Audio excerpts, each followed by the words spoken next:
Tonight we're going to kick off our recaps with Dimitri, if you don't mind, getting us started.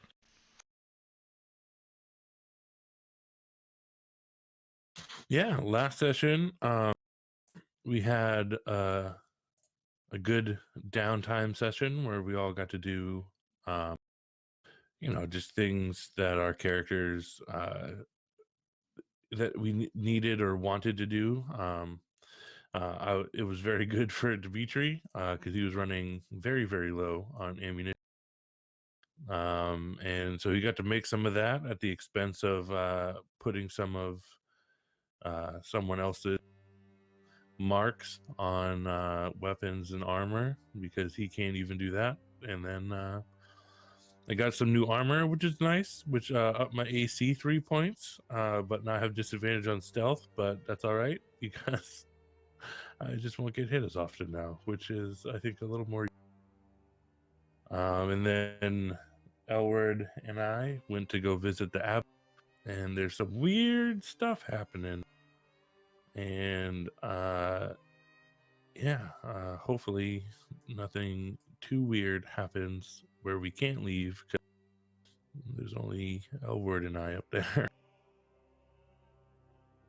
Indeed, yeah. I think even if the crappy blacksmith was a pain, you handled him quite well with a little bit of help from Nisha. Thank you. Go ahead and take your inspiration, and we'll see you next. Next will be Elward. If you don't mind continuing our recaps.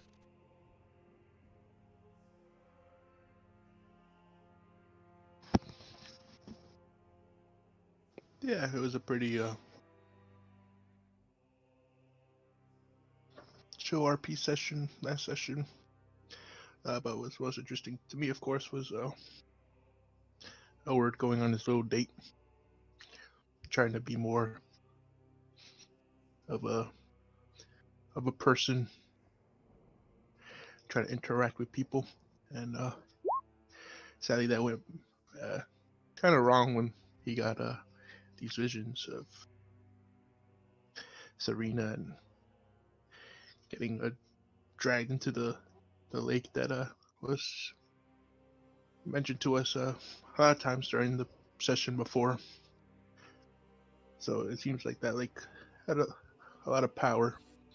It also made you felt relaxed and maybe had some sort of healing properties, but we wouldn't know because none of us were hurt at the time. Yeah, Elward diving to the lake because he didn't want to lose another ally. Found this weird little cave that was defended by magic. Thankfully or surprisingly, Elward passed and was able to get through. And as Elward State was able to get back into the party backed him up too, as Nisha was able to get in. But unfortunately, Dimitri got hit with the magic and was scared to go back. And we discovered that the lake has ties with Mother Night, as it appears that some of her quote-unquote daughters were there grieving her death and was seeking out the next Mother of Night, which is her actual descendant daughter. So they can have something to live for. Whether or not we'll be able to find that, because everyone's considered Mother Knight's descendants, but remains to be seen. But yeah, it was a nice, weird interaction that I didn't think I was gonna see or get involved with, but it's nice to see all these wonderful surprises everywhere you go. And of course, some are good and some are bad, as yes, me and Dimitri are in a weird situation right now with the abbot.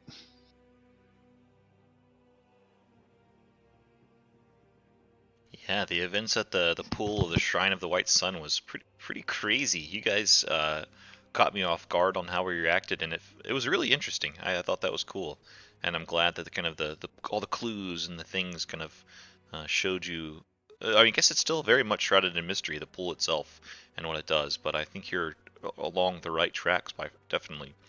Yeah, and I'll be curious to see if we go back to that.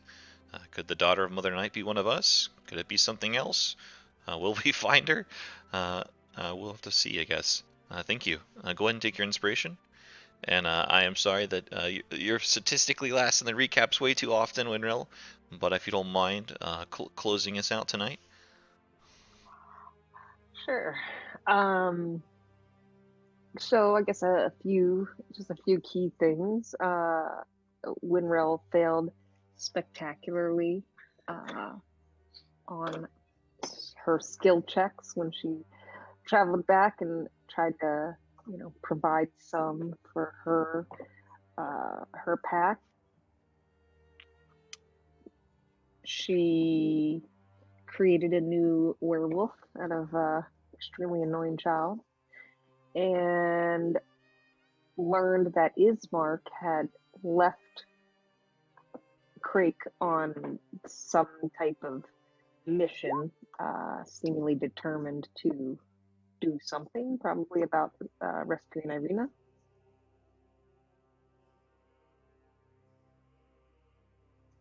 And that's pretty much it. Yeah, two crucial things that happened. Every character seemed to get kind of a moment of really big interest last session, and yours was returning to the den and dropping off Saley. Zuleika seemed to begrudgingly accept her into the clan on your word. And even if the roles were low and we didn't provide much food and stuff like that, or any new members, it was definitely a boost to morale to see you again and see that you cared enough to come back.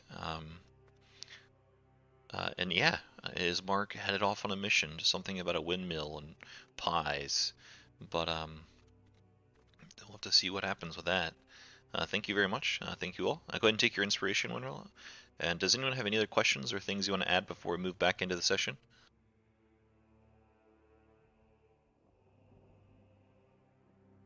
Cool. Yeah, almost like a Sims game with build your werewolf clan. But unfortunately, a lot of our Sims were trying to get to the bathroom and didn't make it. something like that. Cool. So we'll pick up right where we left off with this climatic moment at the Abbey. Winrail, you've noticed that your friends have been gone for probably about an hour, kind of the hike up to the Abbey, but not surprisingly gone long yet.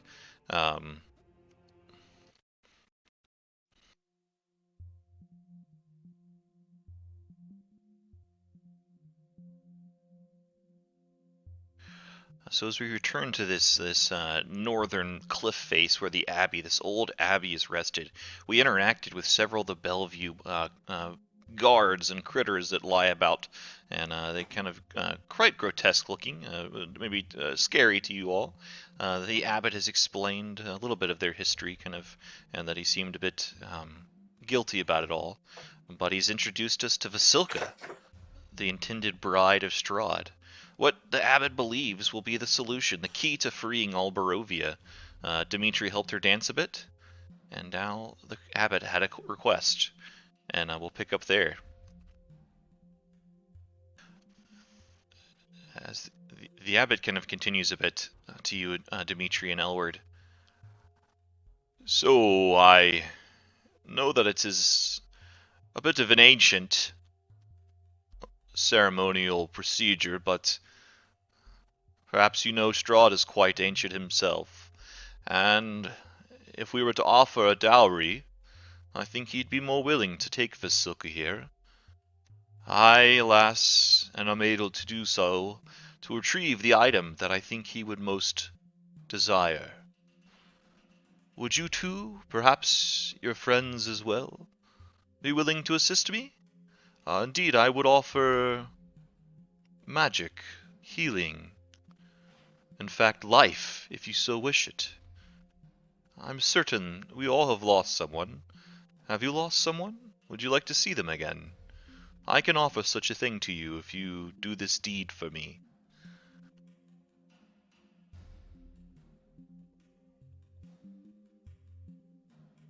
Um, w- uh, What item is do you think he would like? Well, it is here on the grounds, in fact, but it eludes me. I am unable to grasp it. In fact, I am a bit ashamed to mention that I am fearful of it a little. You see, have you heard of Saint Markovia?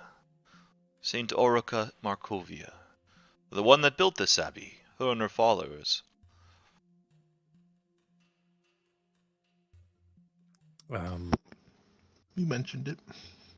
I've heard of this person, but I don't know really anything about. I see. Well, this abbey, Markovia, as well as that order of knights at the old manor Argonvost holds, were beacons of good in this land, defenders of good, destroyers of evil, even before Strahd and his armies invaded, even before this land was known as Barovia.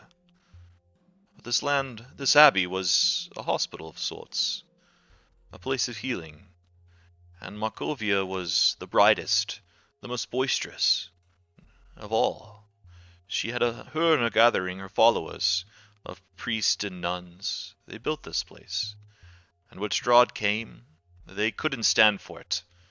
Markovia gathered her forces and led an attack on his castle. They hoped to slay Strahd himself.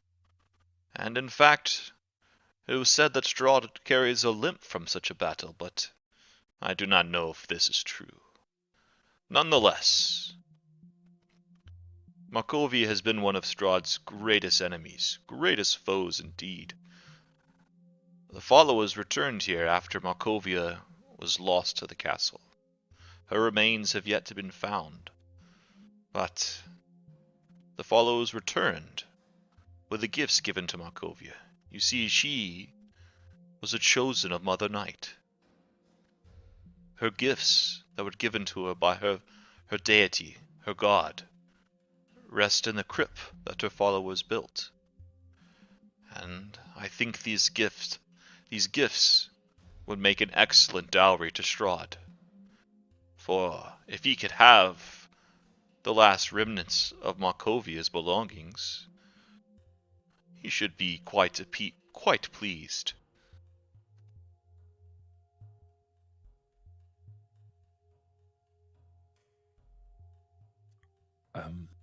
So this item here is here, and why are you unwilling to touch it? Is it being guarded, or like a magical seal? It's simply a crypt, and I dare not enter where I do not belong. As you see, I am a priest. I am a follower of my beliefs, a stalwart in that, and I dare not disturb what be not be disturbed. Wish not to be disturbed. But I assume that you all are more comfortable with such endeavors.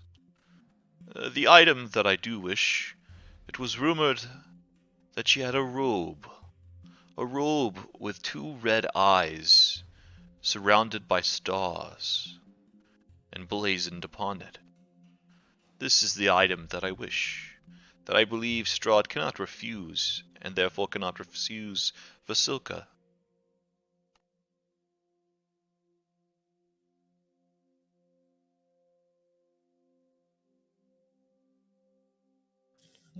Right. Well, yes. Let me. Um, but may I speak with my companion? Certainly. Please, go ahead. You may have a seat, chat all you wish. And he kind of gestures at the table nearby. Just kind of look at Elward and I guess like move over to the table as to not. Or would it be better if we tell all our allies? yeah, fortunately they could not make it as they're making preparations for our next journey. You intend to depart soon? Indeed, we're currently in a war against Strahd, and we're building up our armies and finding our allies and looking for magical weapons and items of old to go against Strahd. Ah, I see. Well-intentioned but fruitless efforts. If you truly wish to be rid of Strahd, why not help me? For Vasilka is the key. All other efforts are pointless. Can I make an insight on that? Yeah, sure. Go for it.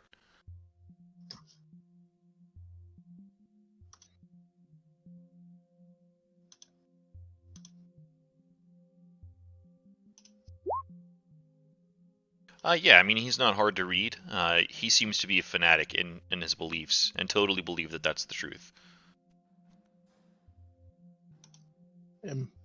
If I can ask, what makes Ahsoka the key to defeat Strahd? Is she all powerful? Can she defeat Strahd, or How she there much? to spy on him? How much do you know of the curse that plagues this land and its source? As much as an old Mastani woman told me. People are stuck here if they're not reincarnated, but their souls never leave. They're just reincarnated over and over again. I see. As much as the valley is a prison for all of us, it is also a prison for Strahd. Perhaps even worse for him. You see, I do not know what power he drank of, but this abbey, and as I said, Argynvostholt, stood as defenders of good and slayers of evil. There's a temple far to the south, in Mount Gakis. It holds unknown power, tainted power, and it comes at a cost. Strahd is ever searching for the love of his life, a soul that long ago was lost. It seems that soul is reincarnated over and over, always just beyond his grasp. Love is what he desires most. Vasilka here will grant him that.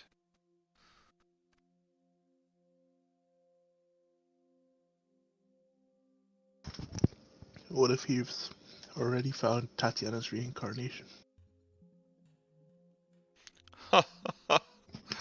Whether or not he has found her is not the question. He has found many before. That dear, dear dusk elf, that lady from Berez, and many others. His fingers just about grasping, only to clutch air. Vasilka, though, she will not elude him.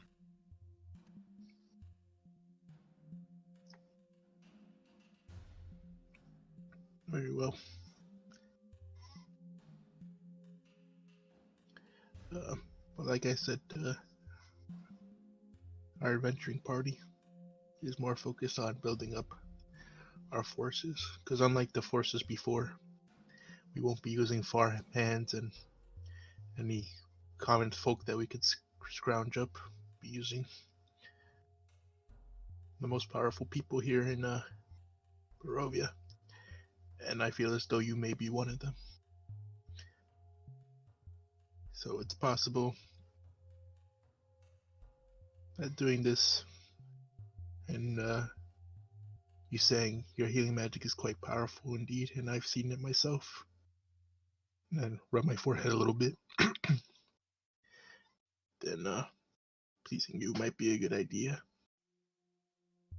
But like I said, I'm just one man, and a party full of great people. So I must talk with them as well.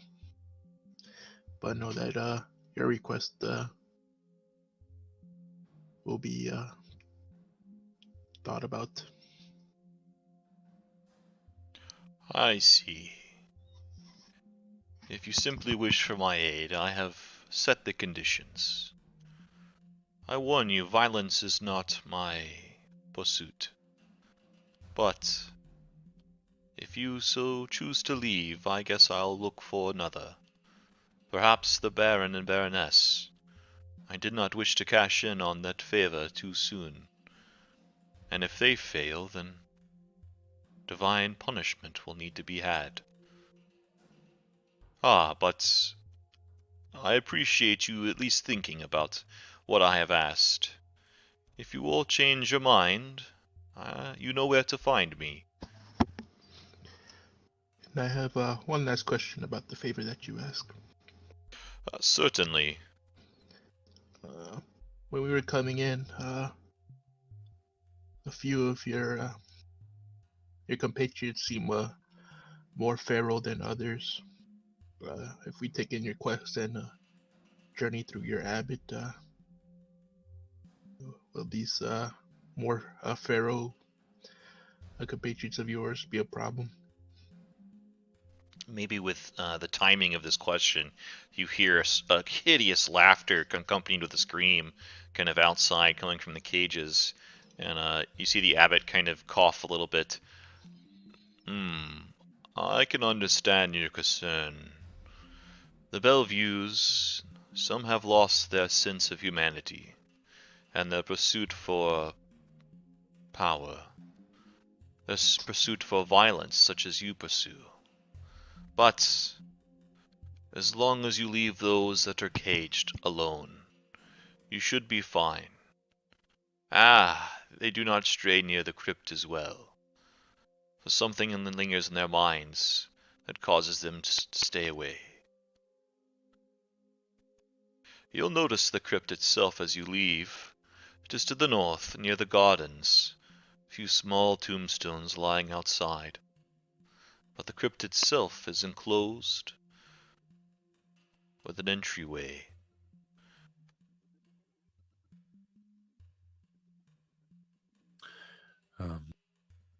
How large is this crypt? Is it as big as the building there, or does it go down with more room? I do not know, for I have not ventured inside, and I have searched the abbey over for architectural plans, but none exist. The entryway itself is but a small 10-foot by 10-foot mausoleum. I do not know how deep it is, or how much more there is to it.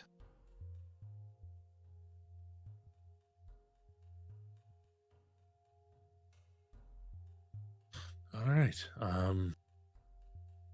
Yes. Well, like Elwood said, unfortunately, we don't have the rest of our party here. They stayed down below to get things ready. But we can go speak with them about this favor.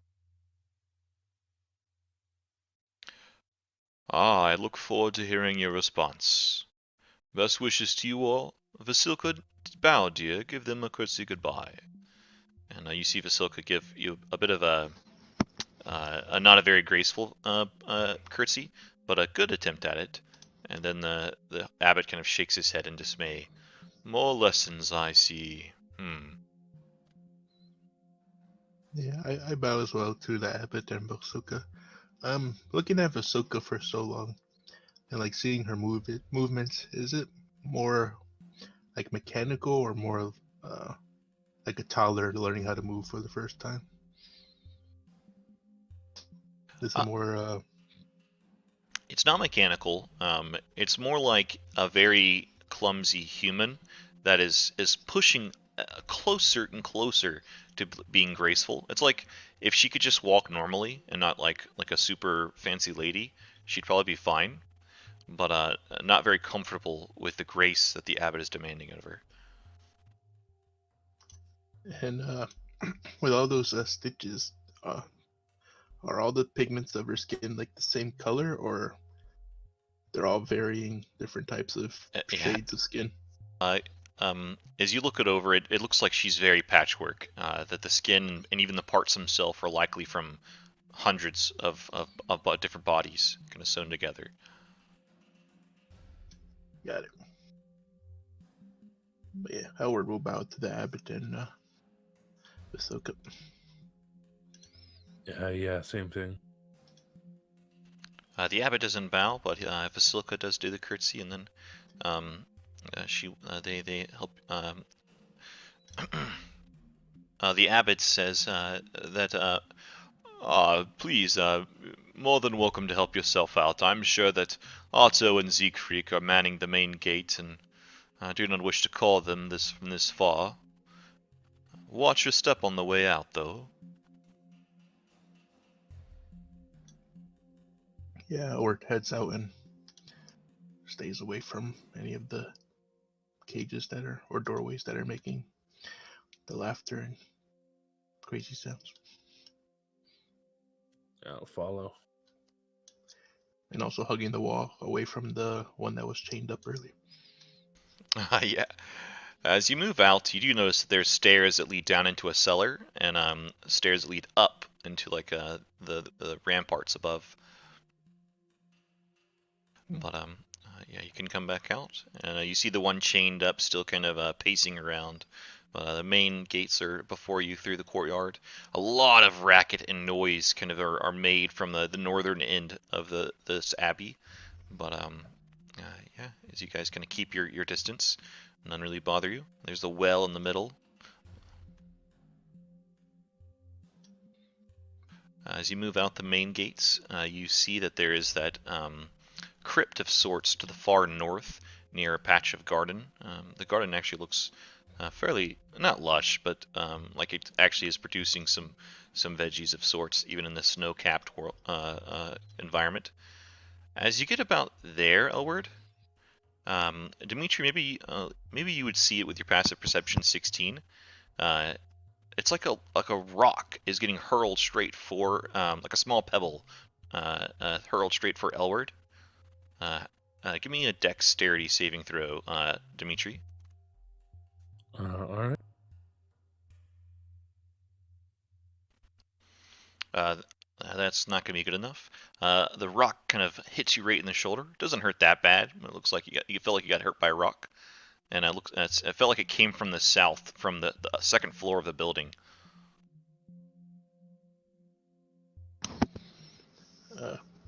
I look up and try to make heads or tails of who threw it. As you look up towards the second floor window, this is who you see. Hey. Esmeralda. She kind of gives you the psst, psst, come here, and it looks like she kind of holds like a rope outside the window. The windows where the abbot and Vasilka are are they like huge, or are they also like painted? Not painted, but they have like artwork on it, so it'd be hard to look outside. The first floor, yes, stained glass into the main chamber is stained glass windows. The second floor windows are just like iron bars with heavy curtains. Okay. I'll try to like stealth up to the rope so I don't get the attention of Otto and Siegfried. You want me to roll? No, it looks like they're looking out. They're not paying attention to this. In fact, it kind of looks like Siegfried, the cat-like one, is napping, and Otto seems to be barking at maybe a squirrel in the tree nearby. I'll follow. As you get close to the rope, Esmeralda drops it. Hold on to it for me, please. Yeah, I grab on and Then she scrambles down. What are you doing here? I do not expect to see you. Welcome to the Abbey of Saint Markovia, home of the madman and the corpse bride. What business brings you here? the abbot had business with us, asking us for a favor in return for a favor, but yeah, we didn't want to be rude as he helped heal our party. So, but if I knew it was gonna be like this, then I probably wouldn't have came. What favor did he ask you? Yeah, maybe he's insane, but he is a friendly host. Uh, I'll basically tell her the entire quest to save a little bit of time. Okay, yeah. Tell her, yeah, up where up towards the north. Uh, that's where he wants us to go. Well, I see that I have wasted my time. He explained to me what that poor woman is for, but I assumed that Strahd himself would come here to receive his bride, and I had hoped to lie in wait for him.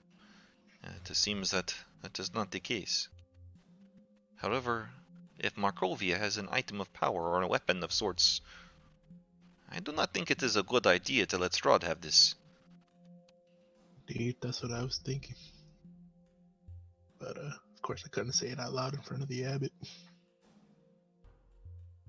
Tell me, if you have come here, I had searched Argenvothot.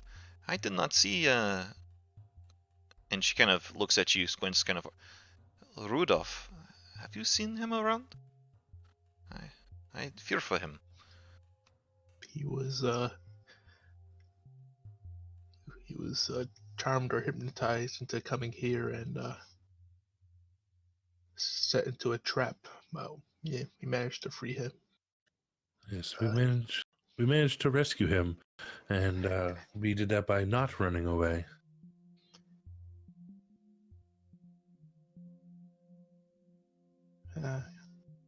Sometimes you can't win all the battles, Dimitri.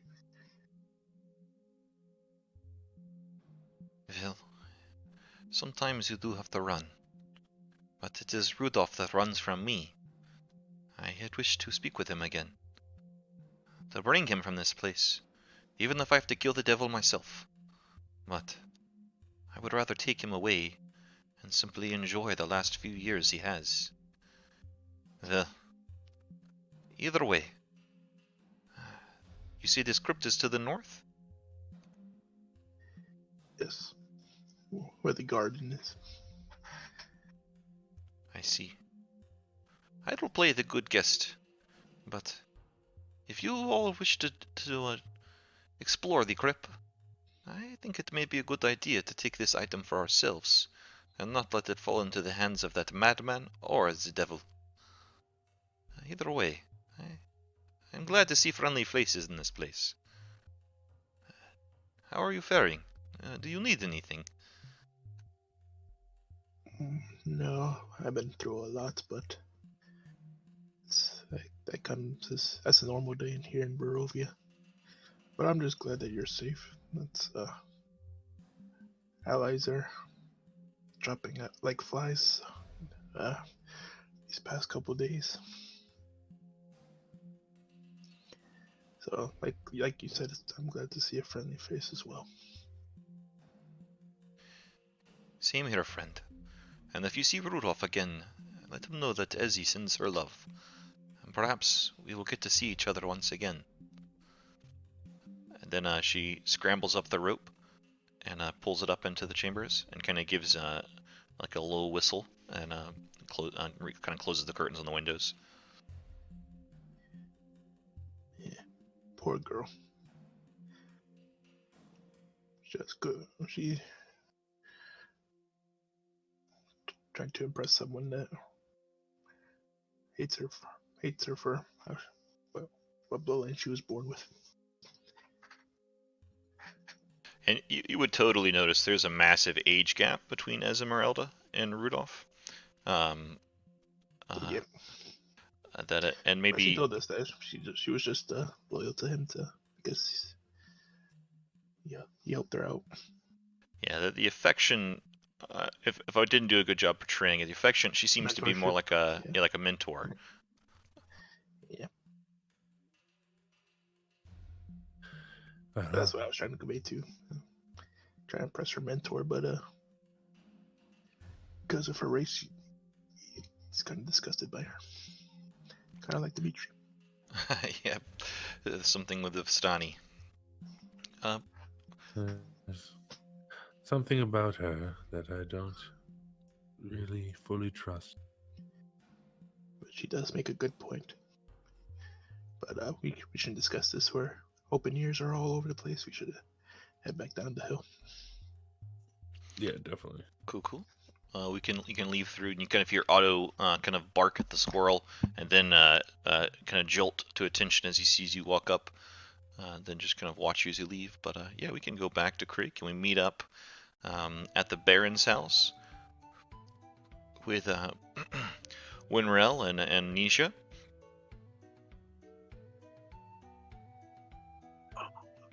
So, are you guys aware that Ismark left?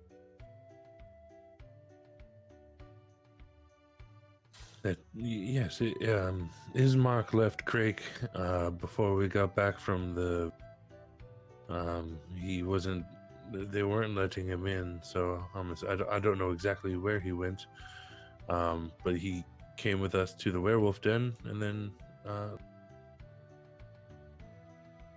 think he may have gone back to Balaki. I'm not entirely.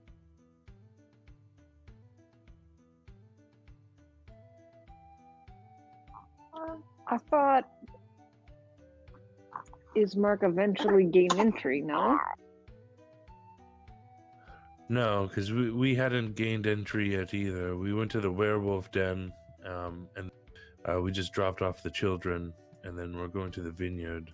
But Ismark didn't want to go to the vineyard. He got in with the children. When you guys got back from the den, they let him in with the orphans. Oh, I thought he left. Okay, never mind. But he did leave shortly after. Oh, then I misremembered that. So, no, I don't know why he left.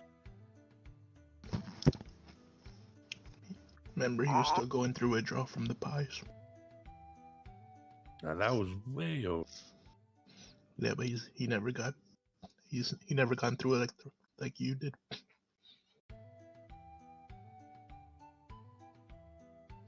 It seems like he was the most hit by it. He was hit hard.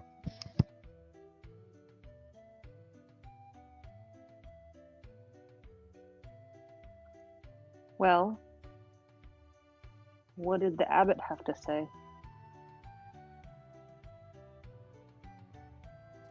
So he wanted us to go into a crypt of there and take an item,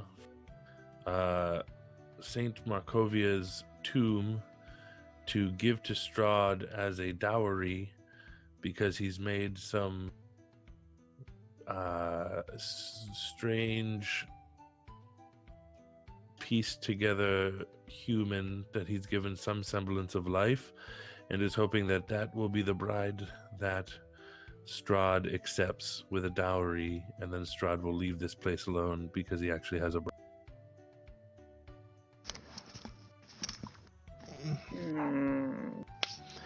But if we do this for him, the abbot suggested that it will keep Strahd in check for quite some time, and he's quite a powerful healer, and that he would assist us, as he's able to heal and apparently revive people. I believe we saw him revive the kid, right? Or I think it was just Winrow. In the Baron and Baroness would have confirmed that Ilya was revived by the abbey. Yeah, but he's still comatose, right?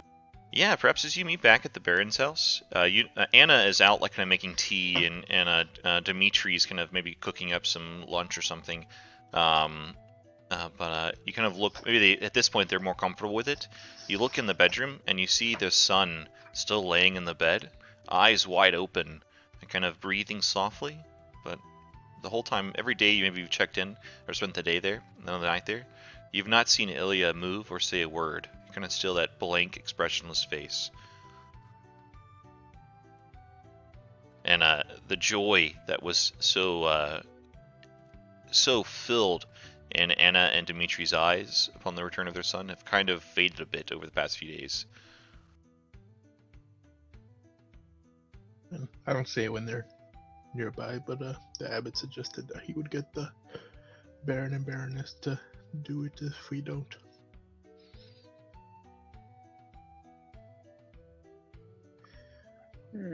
But I'm sure you have maybe a little bit of curiosity, as the abbot did say it has some tie-ins to Mother Night.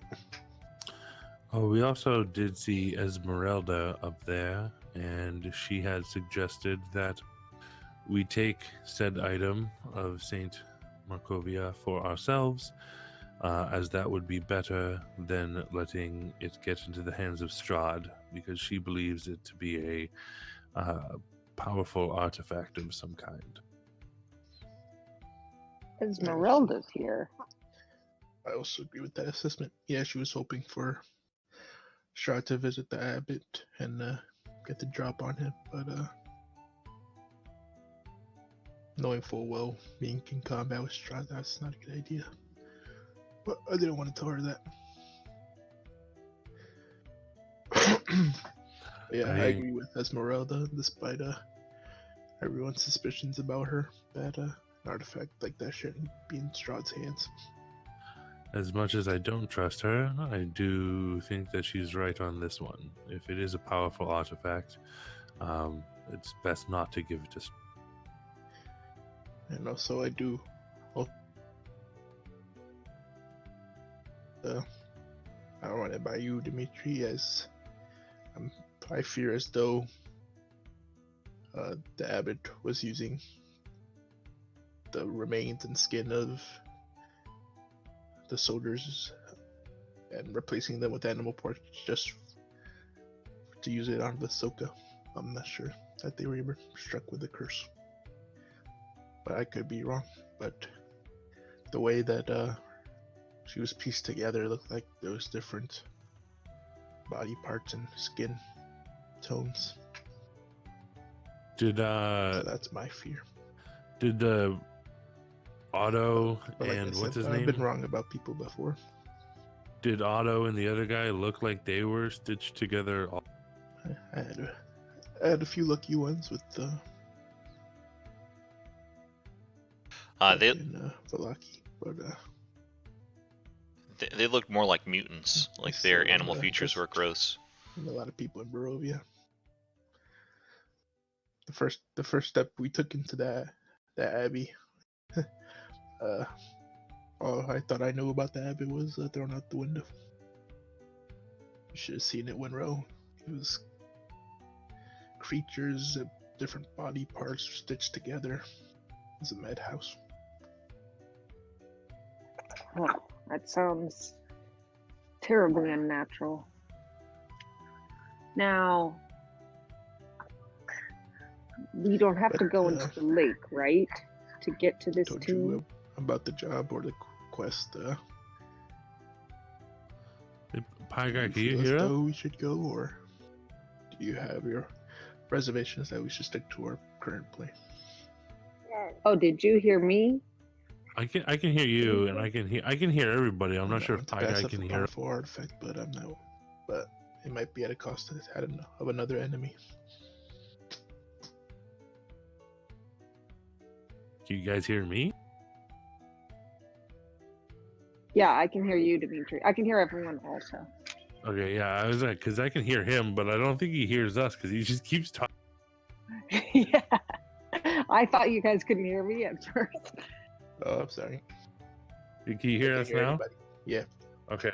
Yeah, I was gonna say because at first you were just like you were talking and you pause and we talk. Nope. Hey. Okay, not good. Your pauses were really well timed too, because it was like the amount of time that you'd pause, like someone would respond to you, but then your response to their response was a little off. So it was like, what happened here? Yeah. I ignored you. Yeah, that's what we thought. But welcome back. So that sounds entirely unnatural. The crypt, we don't have to go into the lake to get there, do we? No, he said the crypt of Saint Markovia, it's back up at the abbey, and it's there's a mausoleum in one of the back graveyards they had. But there might be a connection between the two. There might be. So, I'm torn. Because we don't know if this is anything that would actually help us defeat Strahd. And I have a feeling we don't want the abbot as an enemy either. And I also think that we also don't want Strahd to have whatever this is. But is this thing more valuable to our efforts than the abbot himself? I think the abbot, if we get... I'm not saying we deliver the artifact, at least not right away. You know, maybe when we actually go to kill Strahd, we'll go and use it as a way to get in. But if we do this for the abbot and we gain his favor, then he would be a nice ally to have. And then we can also keep that artifact out of Strahd's hands by not letting the abbot have the Baron and Baroness take it to him themselves.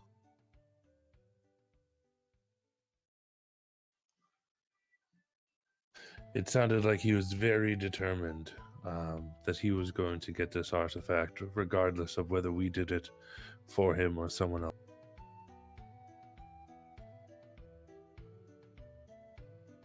Yeah, and that's if the Baron and Baroness can even get it, from what he said. I don't think it was because of his faith, but I think this thing is probably well protected if it's that powerful of an artifact.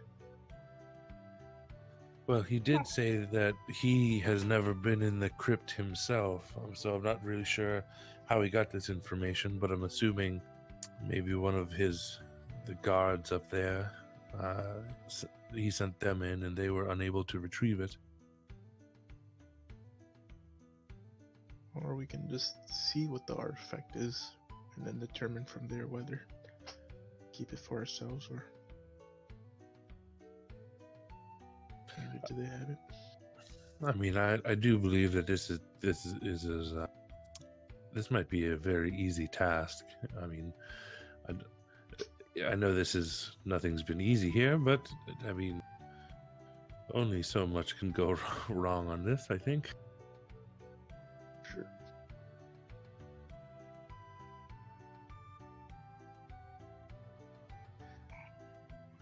And you guys feel strongly this is a top priority over the other options?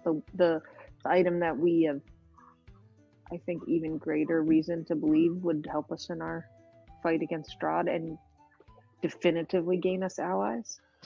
I think not letting this fall into Strahd's hands on the off chance it is a very powerful artifact does move it up the list, but I don't think this is going to take very long. I think we could do it today and just leave tomorrow for the other things we want to do. Also, it might help us in that quest in the temple far south. If it's that All right. powerful. I mean, if this task was asked of us and we had to travel a far way to do it, then I don't think I'd place it as high. But since we're already here and I feel like it's should be a fairly easy in and out, I think it might be worth our time. I get the feeling a crypt is probably not somewhere that Amnesia is going to be interested in following us.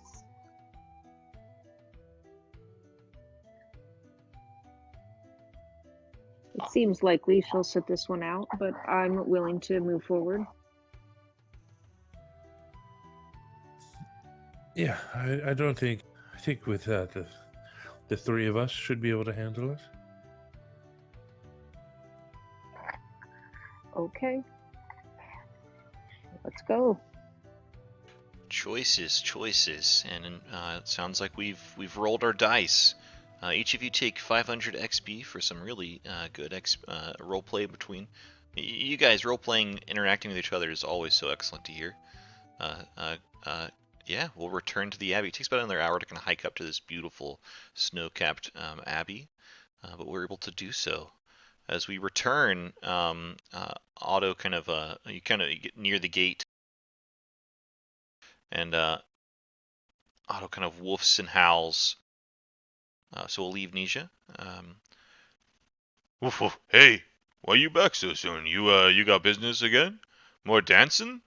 Otto would like to dance with pretty lady, but Otto's not allowed. No more dancing. We just had to go down and retrieve our the rest of some of our party in order to do the favor that the abbot asked of us. You kind of hear a meow, and Siegfried wakes up. I see. Well then, come on in. Do not take too long. And they kind of gesture that you're welcome in. All right. Should we go speak with the abbot again, or should we just go straight to the crypt? It is your call. If you need more information, perhaps. But the abbot is busy. Right. I would prefer to not convene with the abbot. All right. So crypt it is. Yeah, so it's towards the north. You notice his grave once more, and kind of the trees and stuff. But as you wrap your way around the abbey, can tell, you can slightly kind of when you'd see these scarecrow guards. Maybe it looked like the place was really well defended when you're walking up the mountain path, but as you get close, you can obviously tell they're just like makeshift scarecrows with rusty spears kind of all around the abbey.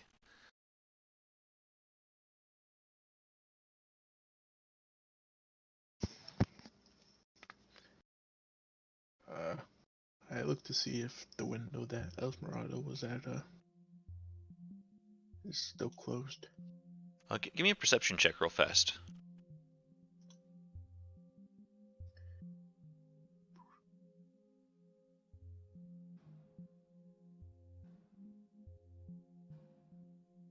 We'll make it a competing thing, because that's how it should work.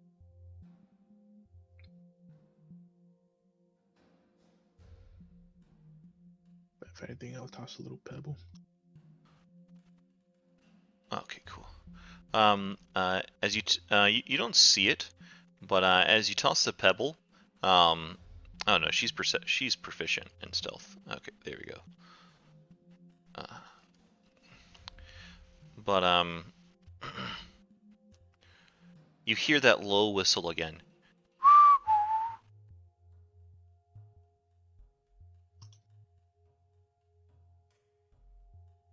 And I mimic the whistle back at her. Cool. Give me a performance check.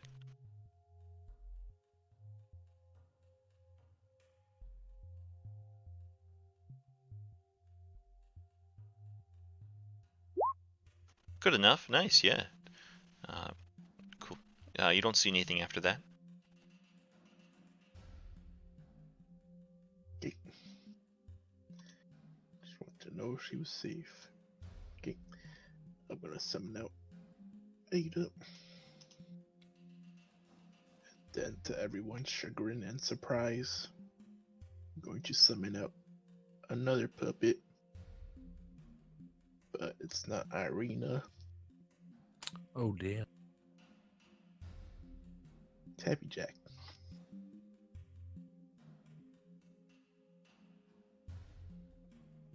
Edward's got puppets for days.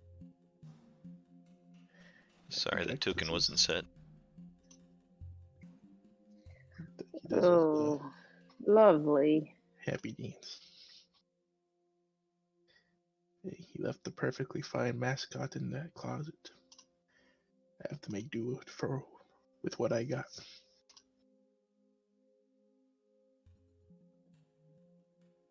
I'm gonna change Happy Jack to big real fast, but not for any good reason. Just to make sure his default token is set.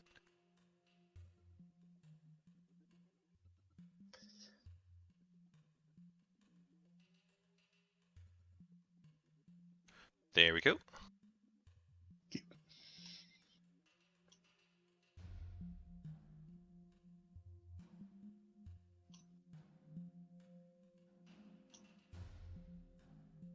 As you approach towards the northern section, maybe you see some kind of like it's like stable doors and some iron barred windows, kind of leading into the southern part of the abbey, and you hear all sorts of animal creatures yelling, laughter, cries, howls, roars, hisses, just I can't say that word, cacophony of sounds, a myriad of horrible noises. But you are able to see the crypt up here, just in front of the gardens. It's kind of a 10-foot by 10-foot mausoleum. There's 3 stone graves that lie just outside it.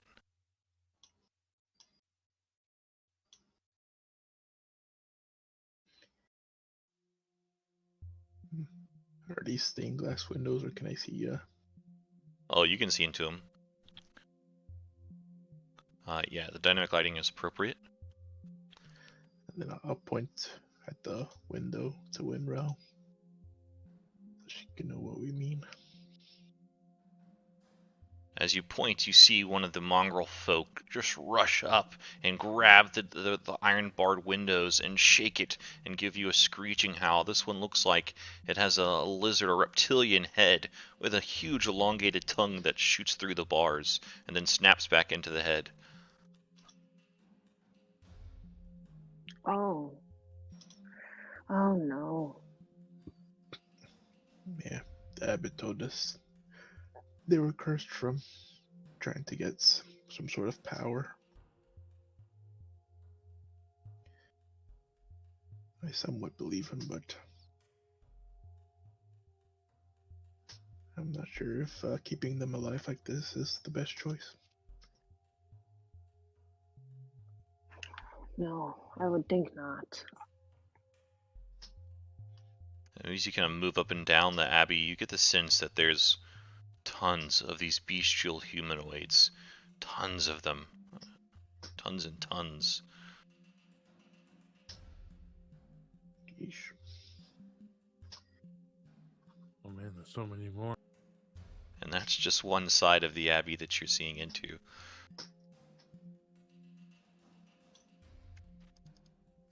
This is all one family, he said? He keeps referring to them as the Belleviews. I think they were supposed to protect the land, just like the knights in Orvangar's told, but seems they've been cursed as well. Yeah. But if these creatures were let loose into town, then we would have a big problem in our hands. Yeah, I do think the abbot's keeping these things from terrorizing people. I'm not sure if he's 100% on the up and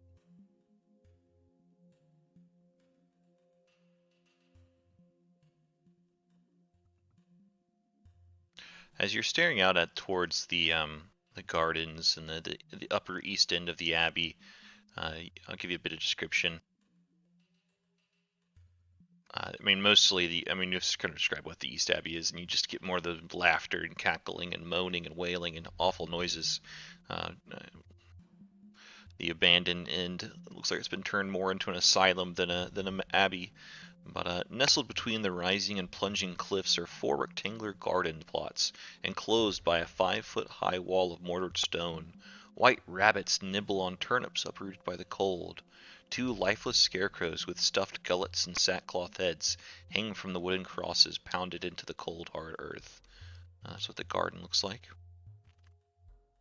But yeah, the mausoleum looks like a kind of a few feet into the entrance, has stone steps that descend down into darkness.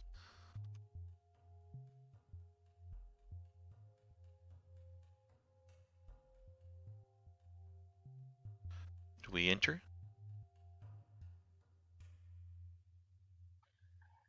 Oh, it can't be much worse than up here. All right. Let's get this over with. Quick. Yep.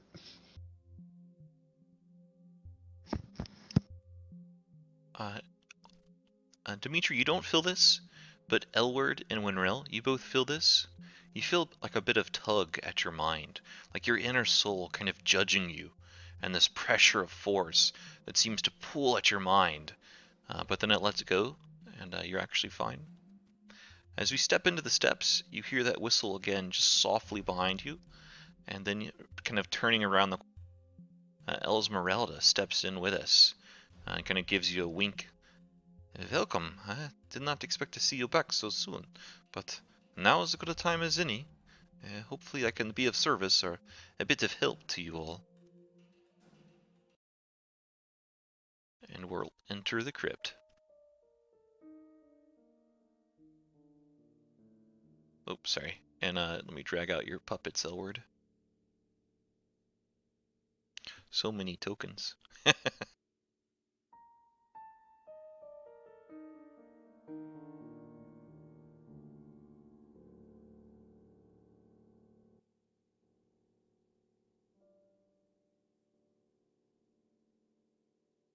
I don't know why you keep disappearing into the wall. Are you seeing that, Elward? Yeah. That was supposed to be Dimitri's job last campaign. What, disappearing into the wall? Yeah.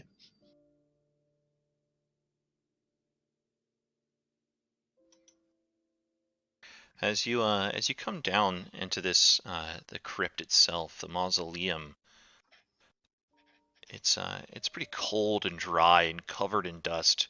You see spiderwebs adorn some of the fixtures and such. It has a weird kind of dank metallic odor, reminiscent of dried blood. There's almost no sound that seems to echo throughout the crypt except your own movement and the drip of snow melt seeping through the cracks. As you descend the steps for about 20 feet down into the earth and the undercroft of what must be the abbey, the interior of the crypt is dark, the air still and musty. Around the walls of this front chamber, those with vision, because it is kind of dark, you see dozens of urns of all shapes and styles, ranging from simple pottery to ornate bronze, as well as a few coffins sit on brass stands. Their ancient wood turns silver gray, metal fittings hanging loose as the wood warps with age. And each of the coffins are adorned with a pair of red eyes circled by stars.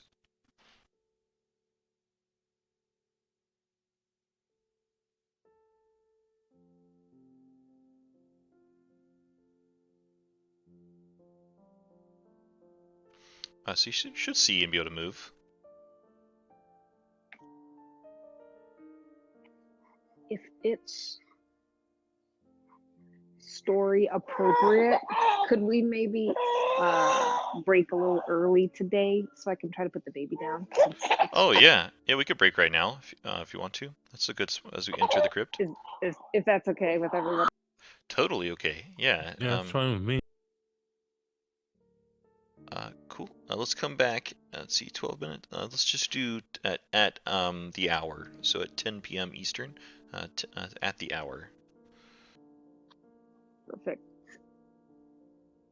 See you guys shortly. Cool, sounds good. See you. Welcome back, everyone. Yeah, we'll get right back into it.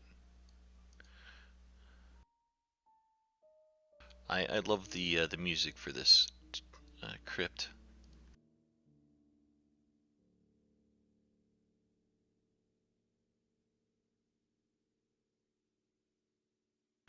fact, I might even have to turn it up a little just to enjoy it.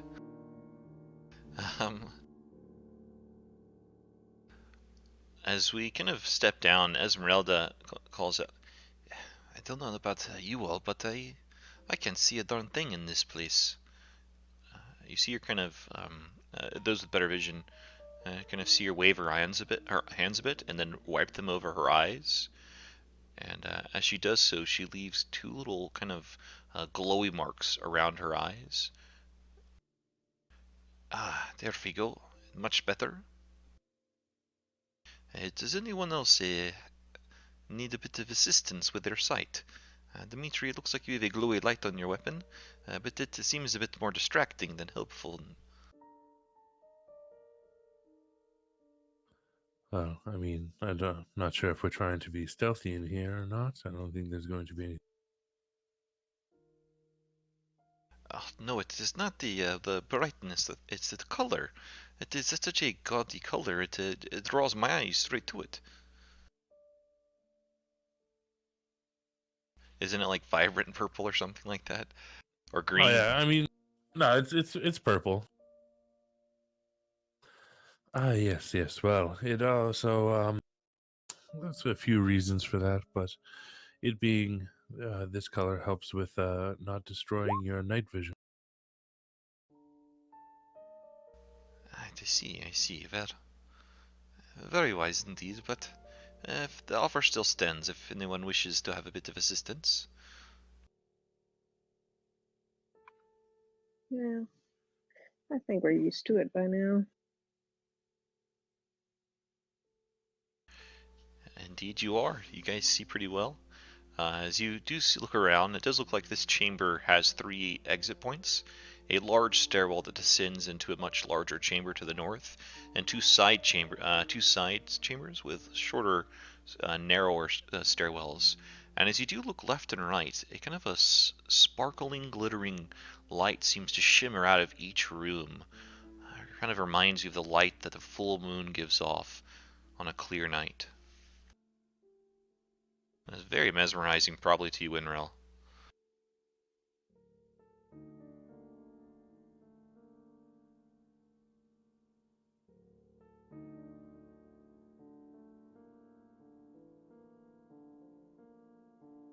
What do you guys do? Well, if we're going for Saint Markovia's crypt, it's probably in the next chambers. Indeed. I don't think we should be doing any grave robbing. No, agreed. I think we shouldn't touch more than what we came in here to get.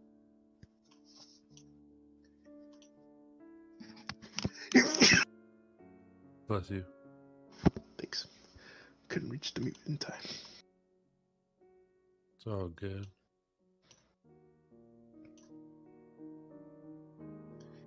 Maybe Howard sneezes because of all the dust here. Yeah. As you continue down into the larger chamber, I'll describe what you see before you. Proceeding down these main steps, you find yourself in a large chamber. To the left and right are archways framing small alcoves, each containing a single gray stone sarcophagus. Ahead is a raised platform surrounded by stone steps. On it rests a large, ornate sarcophagus, bronze fittings adorning its lid. And there are doors, wooden doors with iron bounding, to the northwest and northeast of the kind of the raised platform. I'll continue up the steps, slow, just examining everything. And as I get there, I'll examine. Excuse me, this sarcophagus. Yeah, as you look it over, it too has there's 2 red eyes surrounded by stars, and maybe you kind of glimpsed a placard on each of them, but this placard reads Father Augustine.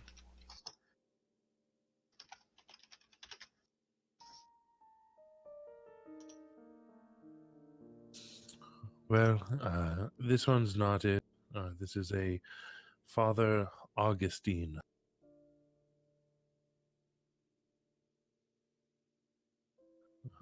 Perhaps through the doors, then?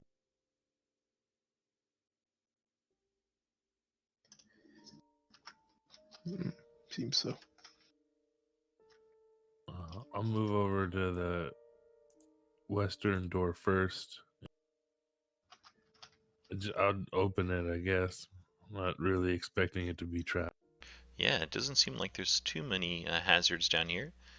But you open it up, and what you see is a dead end. It looks like what was this western portion has caved in.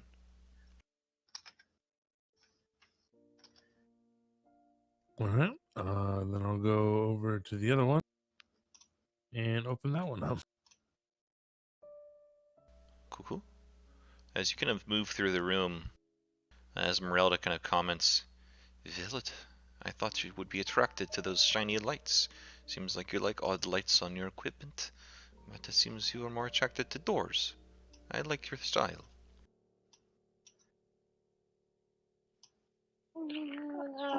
Esmeralda, remind me, what are you doing down here with us? Well, I had hoped that the whatever is the gift of Markovia, I do not think it should be in the devil's hands. In fact, I do not think it should be in the abbot's hands either. So, I have come to make sure it does not end up in any of their hands. You all, I might trust, but not that bad man nor the devil.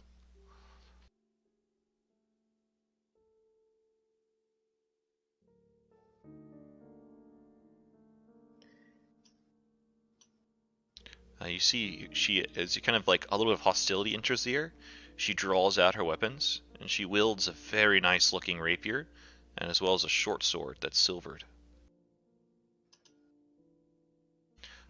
As you kind of move a bit farther, Dimitri, as your eyes are kind of drawn towards the altar, you're constantly aware of your surroundings, and your passive actually picks this up, and so does Esmeralda's, actually. But I'll let it be yours. Just here on the wall to your east, you notice a small silver button in the shape of a moon, kind of worked into the stone edges of the wall.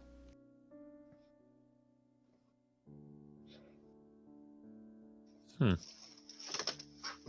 the abbot said that Markovia was worship Salute. Exactly. Yeah. Your version of Saloon, Barovia is Mother Night. Okay. That one out. I'll hit it. Famous last words. Oh yeah. Winrel, you would totally notice that the two red eyes surrounded by stars is Saluna's or Mother Night's religious symbol. Over and over. As you press the button, a false wall slides into the floor, and immediately a nauseating wave of foul odors greets you. The horribly pungent smell makes it hard to breathe and causes a burning irritation around your eyes and noses. A small flight of stairs leads into a small chamber flooded with a thick, dark, reddish liquid that ripples as if an unseen wind moves it. In the middle of the chamber, half submerged in the liquid, is a wooden sarcophagus bound in silver chains. Arcane glyphs are scrawled all across the lid.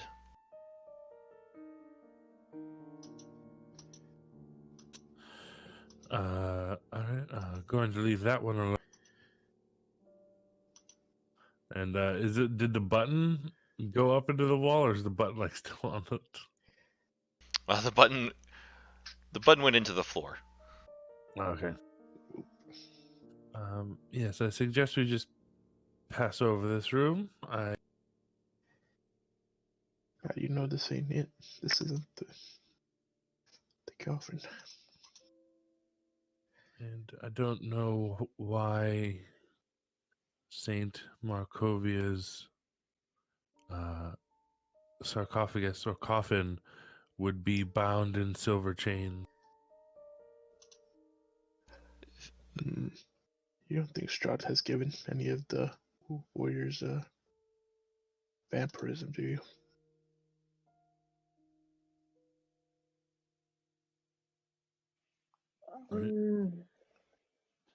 Don't think so. Phil, whatever it is, I think that Dimitri, you should lay off the Kraken Flammenkuchen. It is quite an awful smell.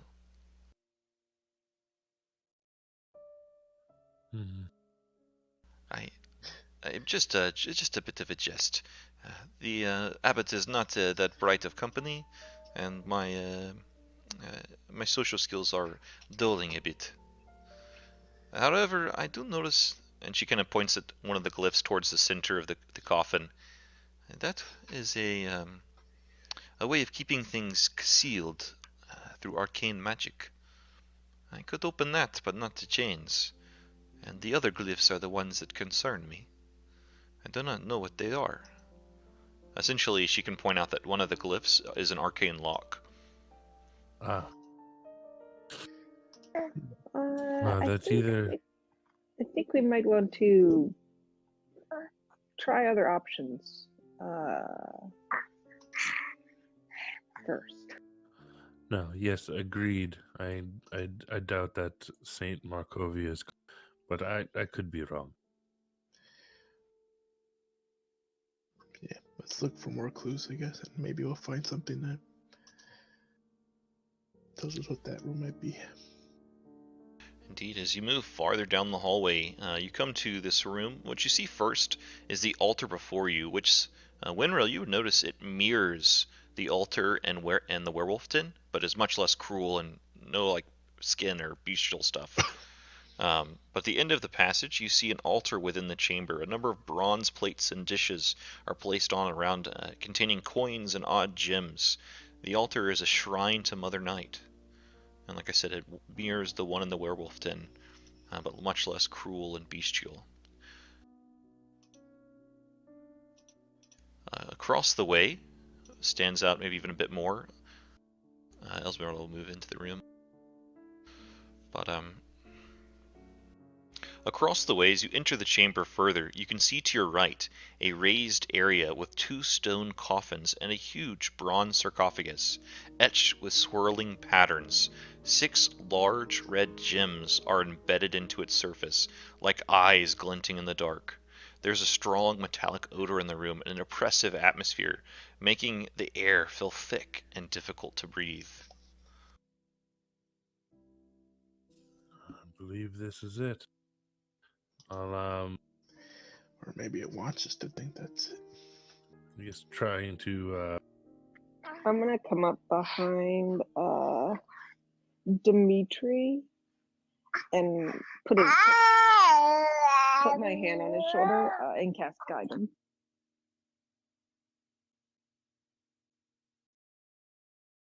nice. As you get a look at the coffins, you notice that the bronze one doesn't have any placard on it, but the 2 flanking stone ones do. What are the flanking stone ones? That I one, read them first. that one reads Sister Namira.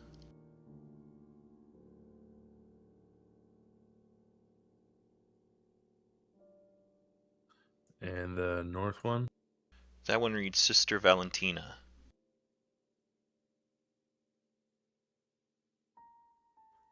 I'll come back real quick, and I just had this thought. I'll throw a few gold down into the plates, kind of like as an offering Oh yeah. to Saint Markovia, and then I'll walk up to the sarcophagus and kind of look it over. As you get close and maybe kind of beginning to inspect the sarcophagus, you feel a light touch on your shoulder, and Esmeralda goes, "Booka, booka, booka, booka."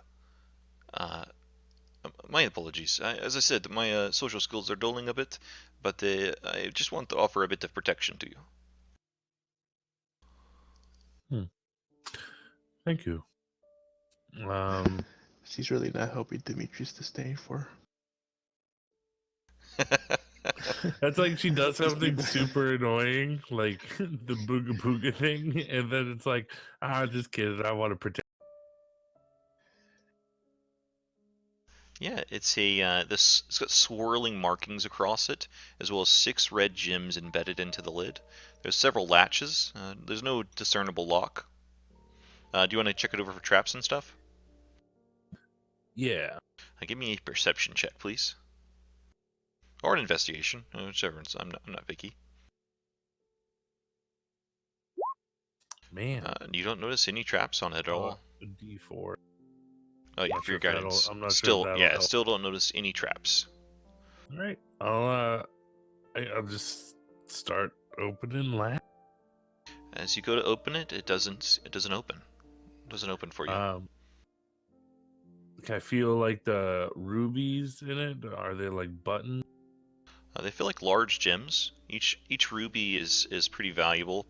Are they rubies? No, they're not rubies. They're I mean, maybe you have a bit of gem knowledge as a merchant. Each one is.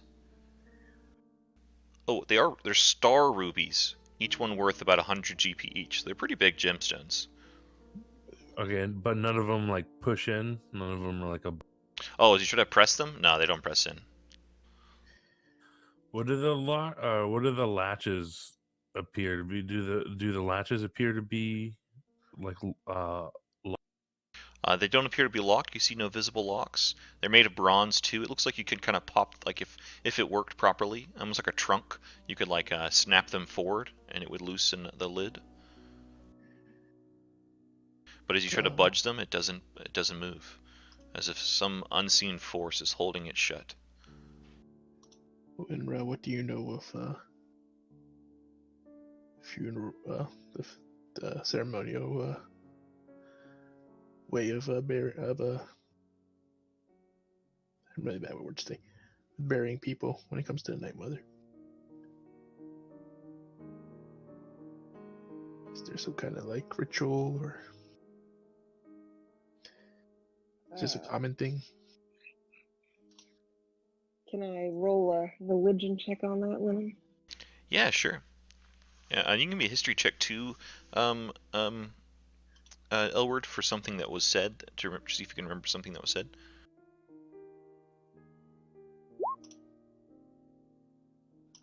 Winrel, you're not sure about the religious burial of saints and priests and stuff. Maybe you kind of have a bit of knowledge from your time in Vallaki and how St. Andrew's bones were dealt with in Barovia, but Elward was there for that as well. Elward, you do remember that the abbot said that Markovia was lost to the castle and that her remains have not been uncovered. Ooh. Or maybe it was uncovered, but they weren't remains. But they were hidden. Yeah, I don't think this is it. The remains were never found. Unless they're probably because there was no remains. But maybe we should keep exploring, but I'm thinking that well protected coffin might be what we're looking for. And sadly, I don't think that Markovia died the way everyone thought. But maybe we should keep exploring for clues and maybe to find a way to take out those glyphs. Yeah. Does it? Just one more thing. Does it look like this actually should open, or does it look like it's more just like a decorative, I guess decorative, more symbolic sarcophagus?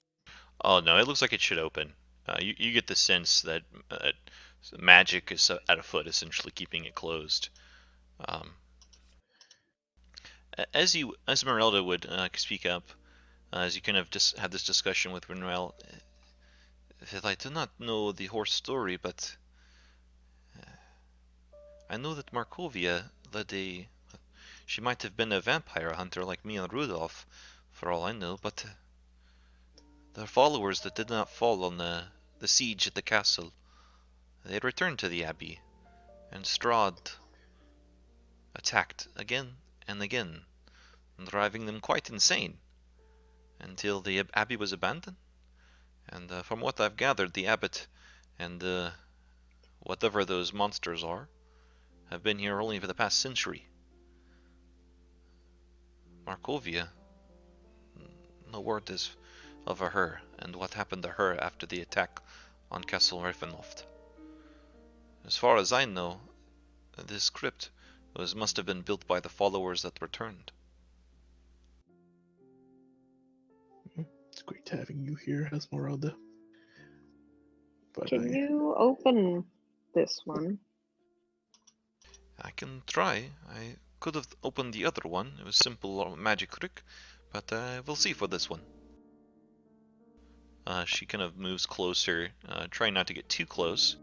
I don't think this is a touch. No, range 60 feet. Yeah, she'd stay even farther. She'd stay back here, and then say, "Pardon, Dimitri, but your protection will have to go away because I need it now." And she drops the protection from evil and good on you, and casts it on herself. And then she casts knock. And as she does so, you see the sarcophagus kind of jolt in its place, and but it doesn't open. Well, it was worth a try.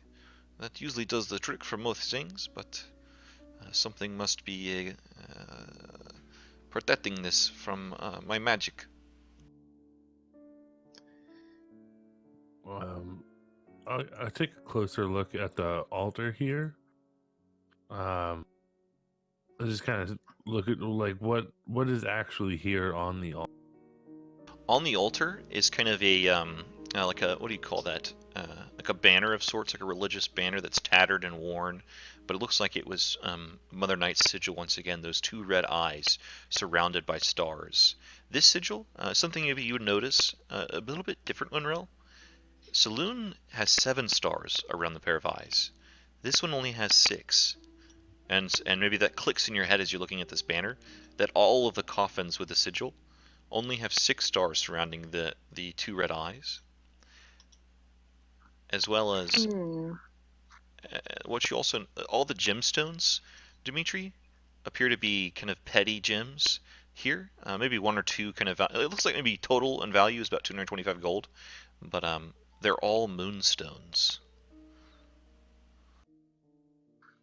I am going to try dispel magic on the sarcophagus. Yeah, you can use your cast dispel magic. You see the sarcophagus once again kind of like shake and shudder, but it doesn't open.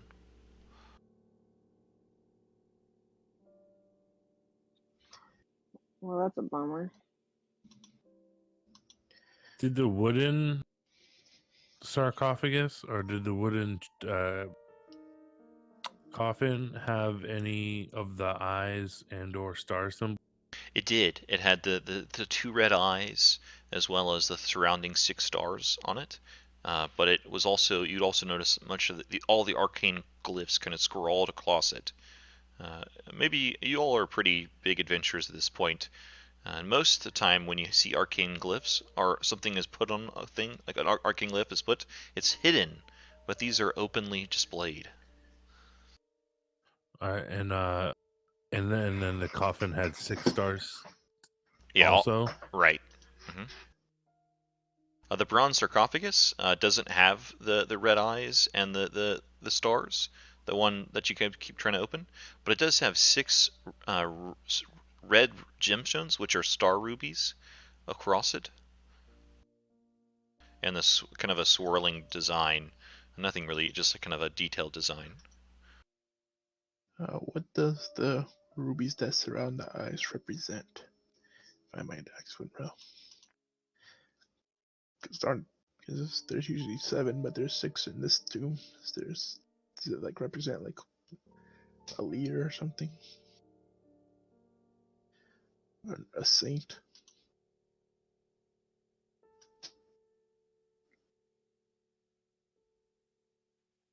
Do I know him? You can give me a religion check. Sorry, but you're Thought our you only were expert. You don't really know what the significance of the lack of it being 6 stars instead of 7. Or we Maybe. could try. Oh, go ahead. No, sorry. That's it. Sorry. Maybe we could try replacing the moonstones with the rubies that are on that coffin.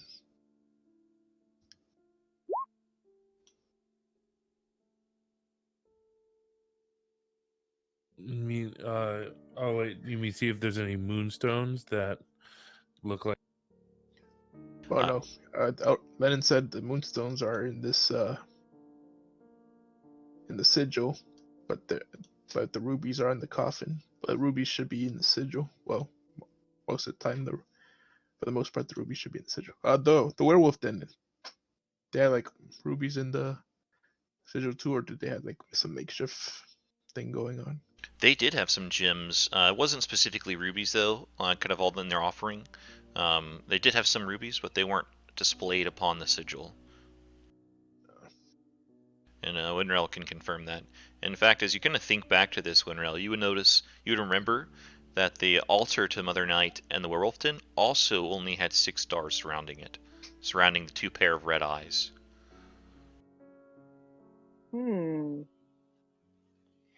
Very interesting. Do any of these moonstones look like the same type of star pattern as? Some do actually look like the star quartz moonstone or whatever it's called. Kind of it's like a crack in the middle that spreads out in 6 directions. I think is what those star gems look like. It looks like a flaw, but it's actually like a design or like a natural thing, I guess.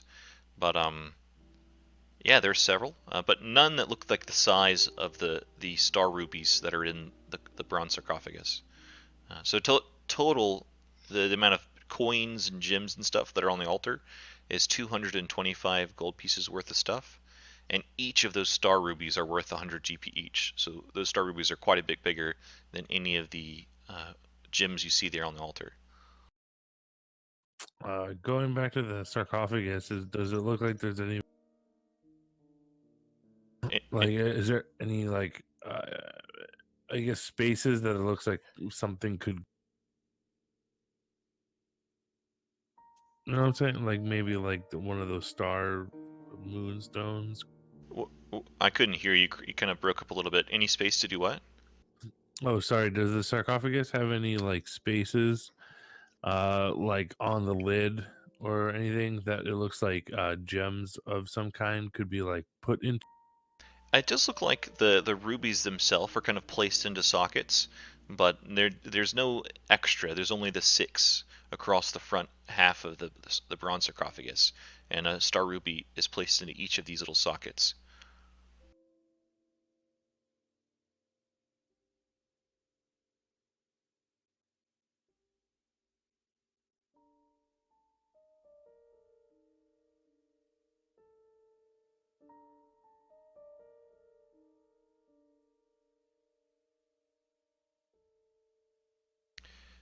Are we going to maybe take some of this with us?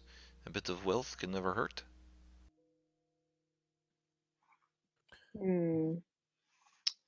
That doesn't seem advisable.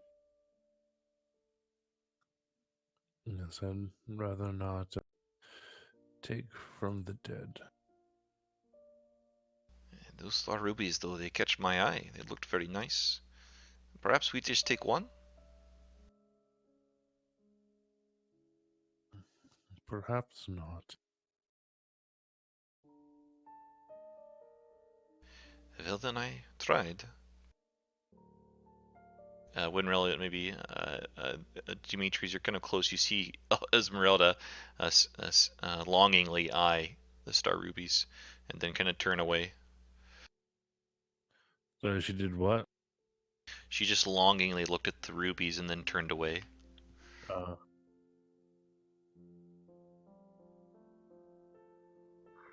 Well, you can always return on your own for some grave robbing if you desire.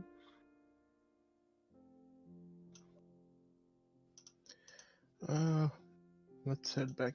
We're clearly missing a piece to this puzzle. Or it's in front of us, so we just don't see it. But let's head back and clear our heads and see if there's any other keys that we might have missed. Lennon, do I recall ever seeing the 6 stars outside of Barovia? No. Every time you'd seen a saloon sigil, she had 7 stars. Okay.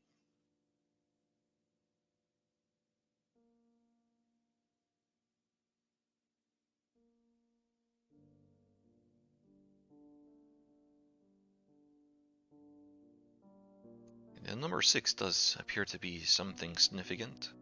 Maybe those flashy lights we saw, or there was many other coffins we passed.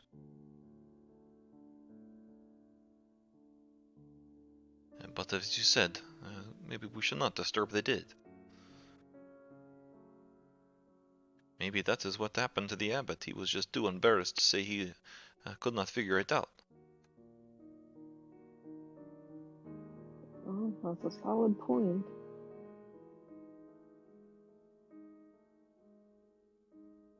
I do not I know have about... to imagine he must have realized his pets would not be able to succeed at the task.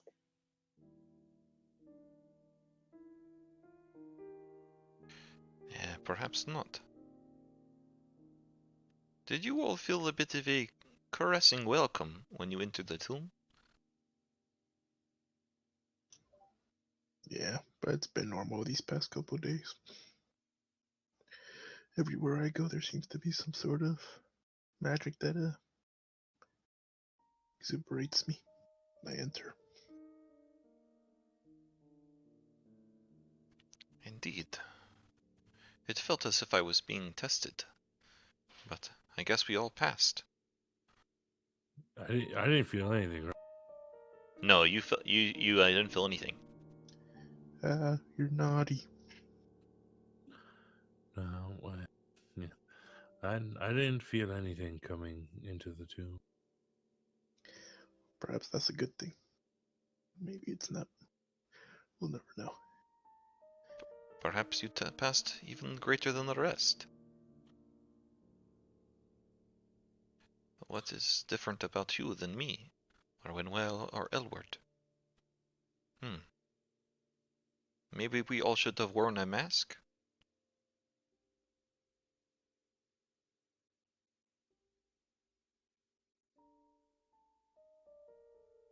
Couldn't hurt. Maybe we should investigate those lights when we came into the entrance. Maybe there's some sort of key or missing piece to this puzzle. But either way, everything points towards that hidden room. But we should still look.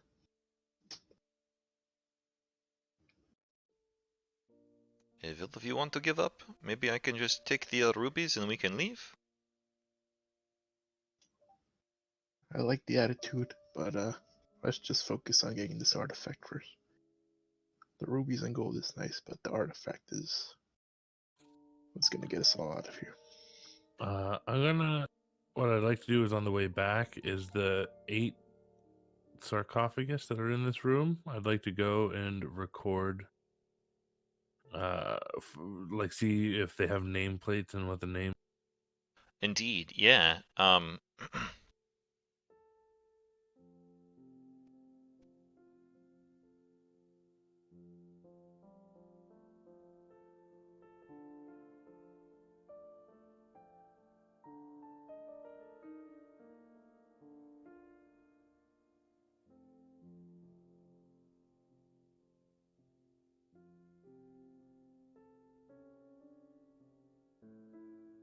Sorry. Here we go. As you look through, there is quite a few. There's 8 of them. Each of them is brother something, and I'll just give them to you from left to right. The first one towards the top left is Andre, Andrejj. The next one is Boris, brother Andre, brother Boris, brother Darzin, Is this Darzin. going? Is this going down? Sorry. Down from the left. Okay. Sorry, it was No Andre worries. Boris. Andre, Boris, Darzin, Darzin. The next one is brother Falcon, Falkon. And then on the right side, we have brother Grigory, like the blacksmith. Brother Ivan, brother Korga, Korga. And then the last one is brother Olog. Sorry, Korg. It was Korga. Korga. Right. And then the last one is Oleg, Oleg. And Alright. every single one of them has a kind of a sigil kind of engraved into it. It has a sword crossed with a moon.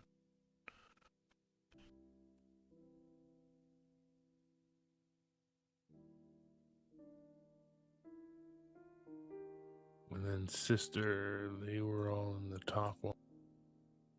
And then the big one in the middle here was the Father August. Right, Father Augustine. And he also has that sigil with the sword crossed with the moon on his placard. All right.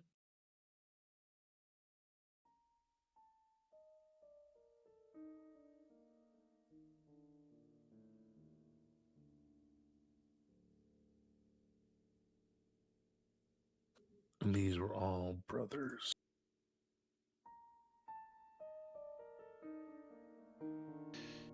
Oh, brother, how long are you going to examine this?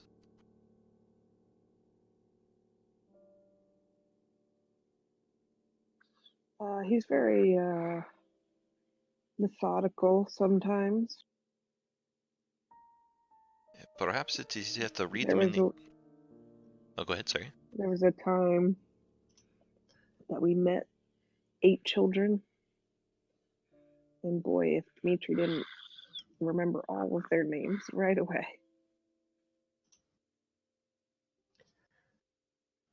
I see, perhaps... Oh, go ahead. But I remind the party that there's a left hallway over here. Yeah, there's a cave in. Oh, it's a cave. Then I remind the party that there's glowing rooms towards the south. Dmitri is good with children, then. Ah, I see. Perhaps there is some good qualities about you just yet I haven't known. You kind of see something twinkle in Esmeralda's eye as she sees that as like a really good trait. Yes, it's very hard to find good traits in Dimitri. It took me a couple months. Well, he seems to hide all of his good traits. Or there's just very few in between. Yes, excellent. Well, instead of talking about me, maybe figure out how to get this artifact. I'll just kind of like walk up into the top room again. Religion goes over my head, and I don't know nothing about this Mother Night, and burying people and stuff like this. I just work gears and magical items and puppets. But like Esmeralda. I said, everything's pointing towards that little hidden room. One time, Esmeralda, Dmitri, he told me my wife died in the least compassionate way I could have possibly imagined. I do I do feel sorry about that. I didn't put 2 and 2 together fast enough, and I truly apologize for that.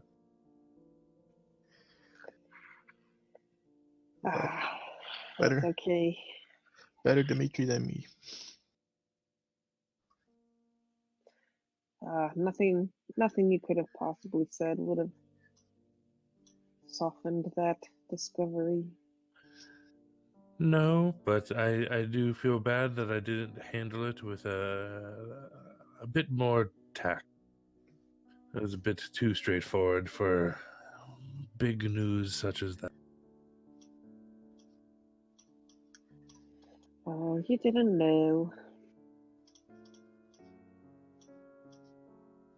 Uh, I see. what More coffins. what are the four? Do the four coffins in this room have placards? They do. I'll give those to you real fast, and then I'll describe what you see, Elward. No problem. Take your time. And these ones on the left, there's Sister Agatha and Sister Cerise. Agatha is spelled Agatha. Cerise is Serise. And then on the right is... Sorry, what was Cerise again? I apologize. no worries. And then on the right is Brother Sergey and Brother Anton.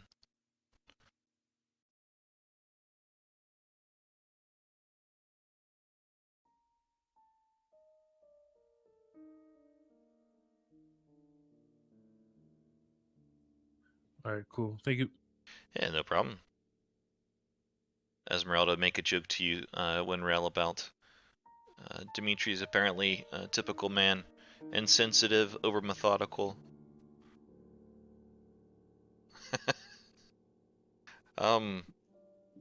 He has his upsides. I forget what they are, but he has them. Perhaps we will all see someday. Maybe it is his upsides are underneath that hat of his.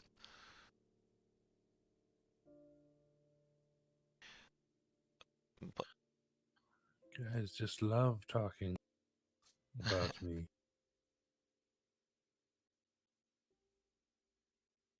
Esmeralda's always right next to me. So what you see beyond this chamber, a kind of small flight of steps. There's an unlit brazier kind of in the center of the room, as well as flanked by four coffins. But walking down the steps, enter a chamber filled with coffins, some on stands, other on shelves and dark alcoves along the walls. In front of you against the wall is an altar covered in half metal, half melted candles. An ancient sword rests on the altar, still bright despite its obvious age. Sparkling light emanates from the sword as if it reflected a bright moon.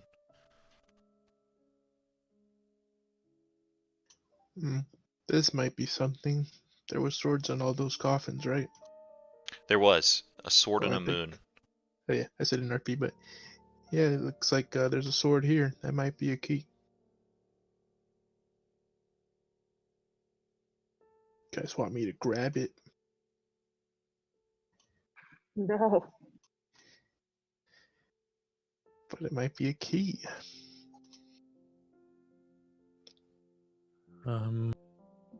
Let's look around first. Or check that west side and see if there's a sword over there too. There's something glowing on the west side too. Yeah, I'll go check that.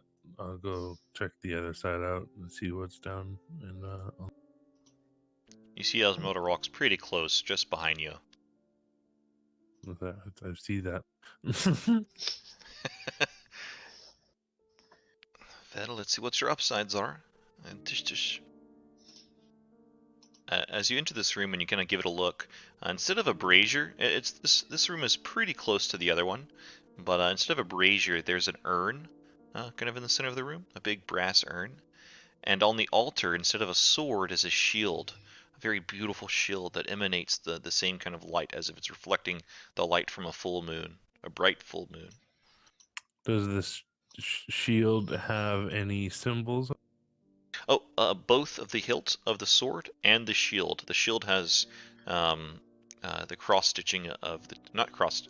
It's kind of emblazoned onto the shield. So part of the metalworking on the pommel of the sword and on the face of the shield. Yeah. The 2 red eyes surrounded by 6 stars.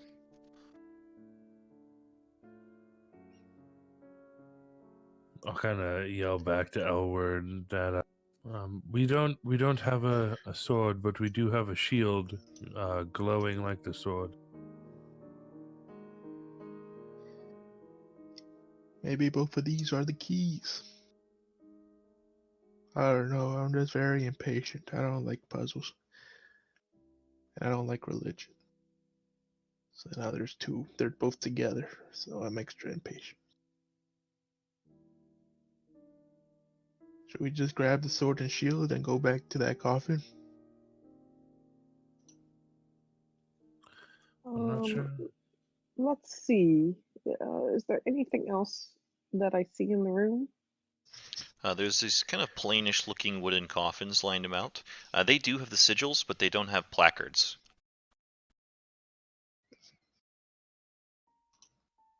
There's also the unlit candelabras and like torch sconces, and the melted candles. I'm gonna whisper to Esmeralda, I'm with you. We should just take everything here. But I'm stuck with these 2, so I'm on my best behavior. I see, well, I will be on my best then as well, keeping my eyes very close on Dimitri. I think he will get us all into trouble if we do not keep a too careful an eye. Oh no, he will get us into trouble. That's not a question. Even if you keep it a close eye on. Do the coffins in this room have placards? They don't, but they also have sigils. They have the little the religious symbol, but not name placards. All right. Is there any placard for this urn? There's not. It does look pretty valuable. Looks like the urn itself would be about 50 gold pieces. Maybe as you kind of look it over, inside it looks like there's like what do you call like fuel, like lantern fuel? Yeah, lantern fuel.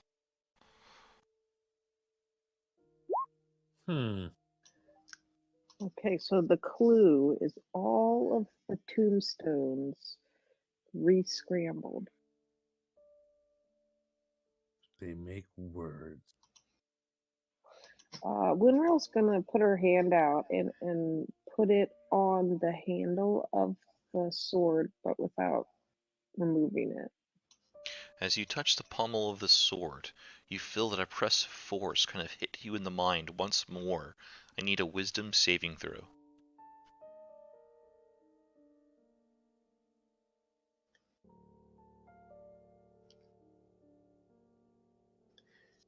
You can do it.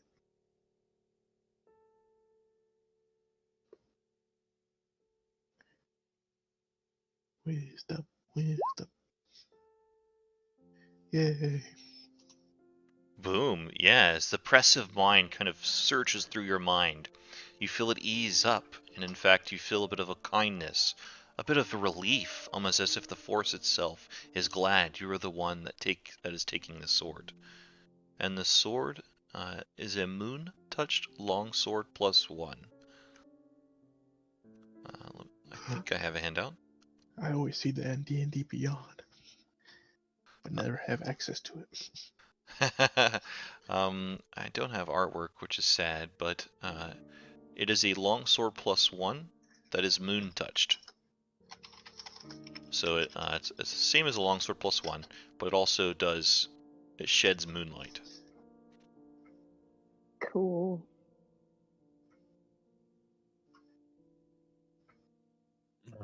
Yeah, I have no idea that's going on, but I was gonna grab the shield anyway. Nice. As you grab the shield, I need a wisdom saving throw as you feel this oppressive force kind of strike into your head. Nope. You're able to pull the shield free, but you feel this eye of sorts kind of burn into your mind. You feel utter devastation of disappointment and disapproval, as if like you've hurt your grandma's feelings and she is wagging her finger at you in utter disgrace. And what happens to you? I explode from the shame. The shame has seriously slowed you. You feel your body kind of become lethargic and slow.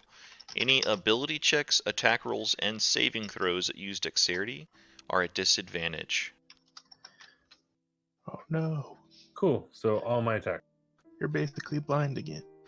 Stuff that uses dex is a disadvantage essentially, and I'll let you know I'll let you know how long it lasts when it is up. All right. Well, yeah. I guess I'll. But you are able to take the shield. You can take the shield. It's a moon touch shield +1. It's a metal Should have shield. used it. Should have used inspiration. Anyway. Yeah. I'll bring that over to the others and be like, I do think you're onto something, Elward. These are probably the keys somehow. How come you look mopey? Well, I can't see your face, but the way you walked. I don't know. Something happened when I touched this shield. I'm not sure. Ah, okay. Oh, thank you for grabbing the shield then. I would have done it, but you guys told me to wait.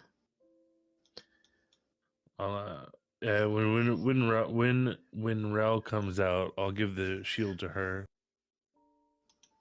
Remember that I have puppets to take traps for us, so don't be afraid to take advantage of that.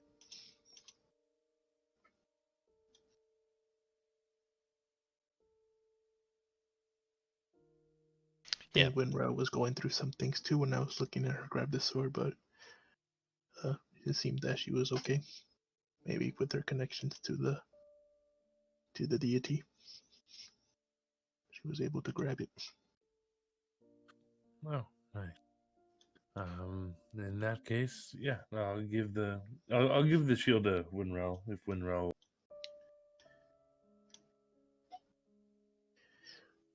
Can I use a long sword? It's a martial weapon. You're a forge cleric? Oh, is it a Yeah. martial? I think with a forge cleric you No, can. I can't use. Oh no. I can't use martial. But it doesn't. It says. It doesn't say it's a martial weapon, but it doesn't say it's a simple weapon. It's a martial. Yeah, it's a martial melee weapon. Well, you can Okay. use it. You just don't have proficiency. With Right. It's just disadvantage.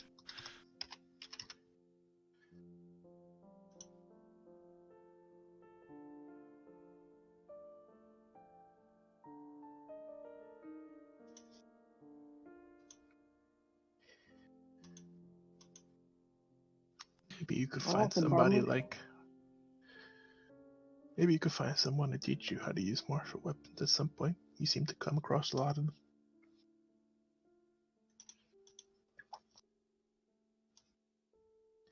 Perhaps Dimitri. Yeah, so I was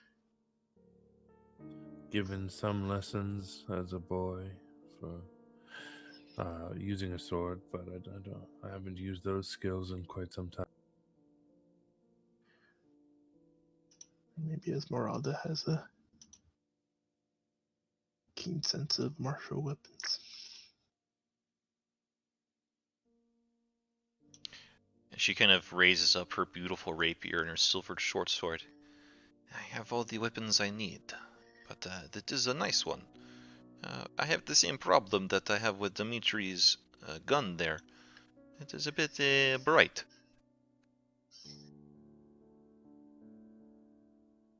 She also pulls out a couple other weapons. She has like a very beautiful looking hand axe and another silvered mace, and she kind of no, the mace is back in her wagon, but she does have the hand axe. I meant that if there was free time, that maybe someone could teach her how to use weapons such as those. Yes, those are beautiful weapons. I do have an appreciation for the moon, and I'll smirk. Well, indeed. Maybe I can show you a thing or two. Rudolph is certainly the master, but I have learned quite a bit on my own as well as under him.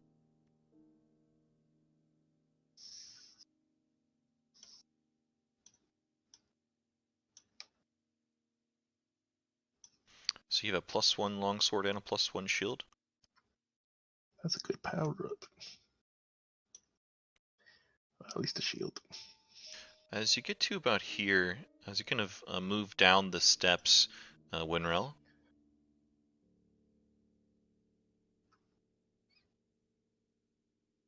with your shield and your sword, new shield and sword glowing.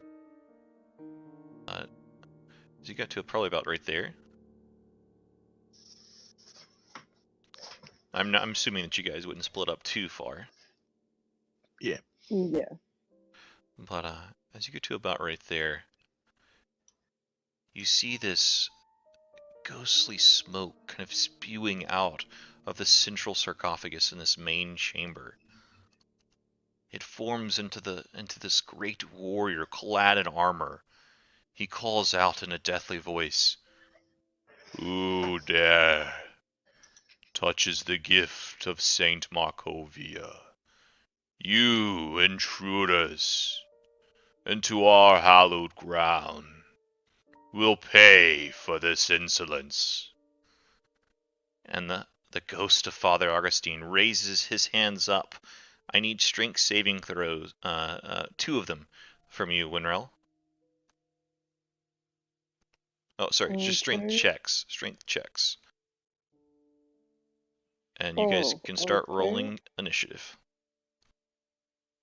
I'll use inspiration on the first one, I guess.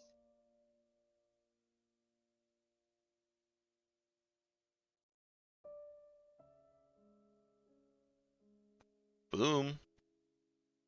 Okay, so 25. The first one you definitely hold on to. The second one, though, unfortunately, you don't.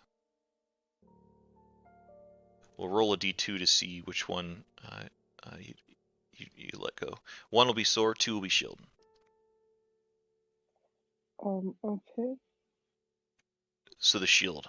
The shield flies out of your hands as you feel both the sword and the shield get tugged at, and as you grasp onto the sword, the shield slides off your arm and flies straight onto the arm of Father Augustine.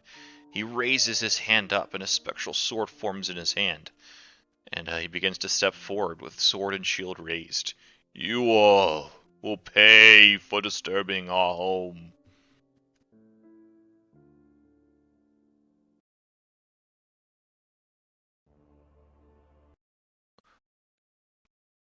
Yeah, we'll go with that one. That's cool. Yeah, go ahead and start rolling initiative, guys.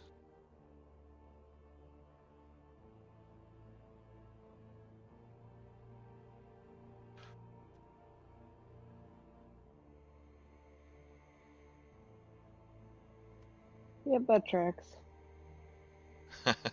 Dimitri, are you back with us?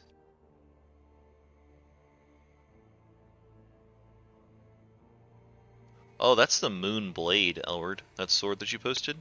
That's like a legendary weapon from older editions, but maybe it's got a new one.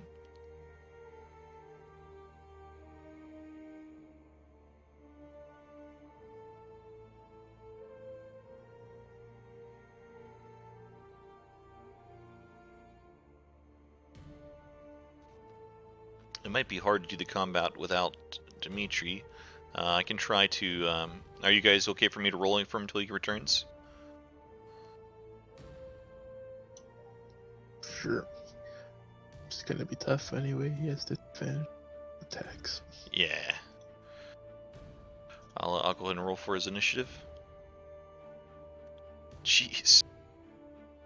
He has disadvantage on attacks? Oh, anything dex related, so he also has disadvantage on his initiative. Sad face. Ouch. I'm sorry, guys.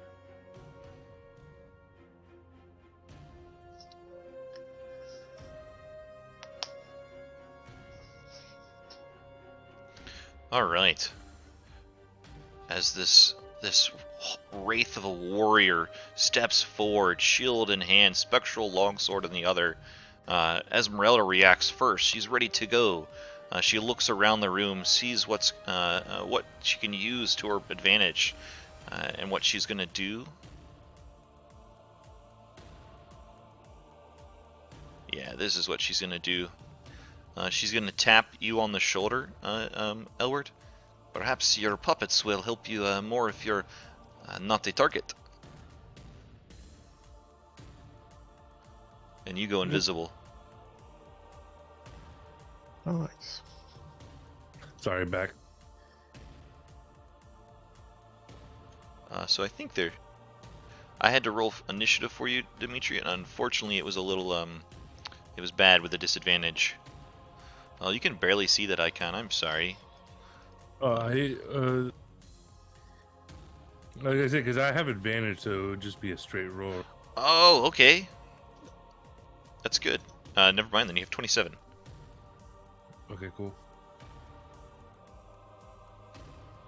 Esmeralda would kind of position herself between you guys, blades drawn, and cast invisibility on Elward. But we'll go ahead and do your turn, Dimitri, and then next round it'll be back in turn order. As you moved into this room, the spirit of Father Augustine rose up. He ripped the shield away from Monreal, but she was able to hold on to the sword. I will move forward so I could see a bit better, and then I will crap, what disadvantage? No, no, let's just let's take a couple shots then.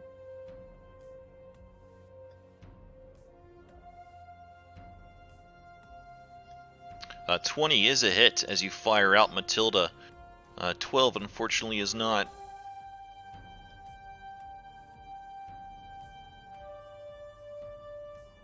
Alright, so I moved. Where was I? I was right here. Moved to there. No, I'll move. I guess this way a bit.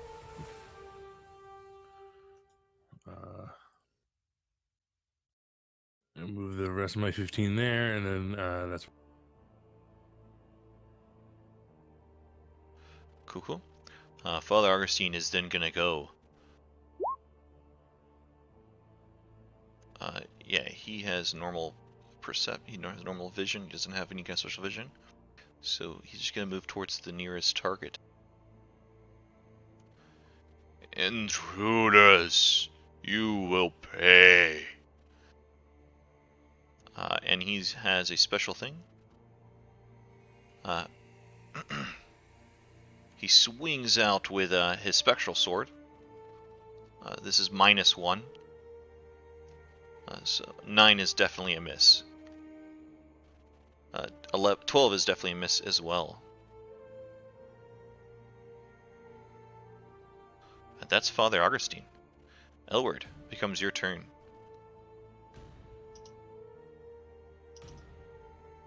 I mean, I was hoping to tell him we were enemies this job, but looks like he's very dead set on killing us. So, move Happy Jack over here.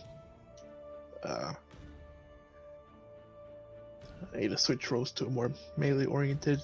So Happy Jack is the new spellcaster now. As he opens his mouth, and instead of a absurd amount of sharp teeth, it's just a muzzle to fire off some spells. And we'll shoot the firebolt at him. Very nice. But that would have been a funny way to use Happy Jack. Do only bite attacks. 10 unfortunately is a miss, as it can't seem to penetrate this spectral armor. And then I'm going to move Irina right towards him and take the dodge action to try to distract him from attacking Esmeralda or Dimitri. Cool, yeah. That's the turn. Excellent though. Hit the there you go. Becomes your turn, Winrel. I am a daughter of Mother Night. I'm worthy of these weapons.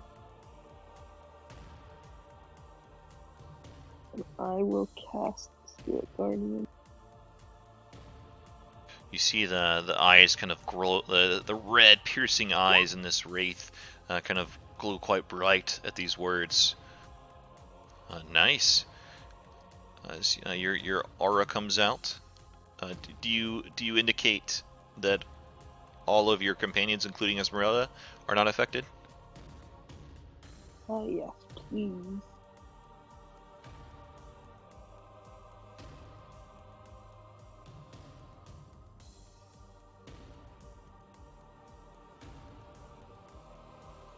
What type of damage? Is it radiant or necrotic? For you. Radiant. Cool. Any bonus actions or anything else? No, I do not think so. Can you push the button for me? I'm having trouble. Yeah, no worries. At the start of this round, you kind of hear moaning calls coming all throughout the halls of this main chamber. Oh no, that is not what you want to roll. As 4 of the various stone sarcophagus, you see spirits rise up, spectral shield and swords in hand.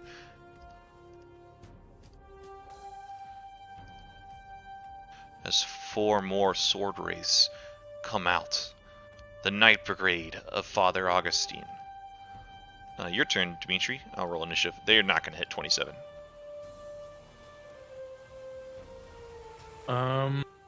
Yeah, I'll I can't even see them, so I can't really line up piercing shots. But that's all right. I'll just back up a little bit, and at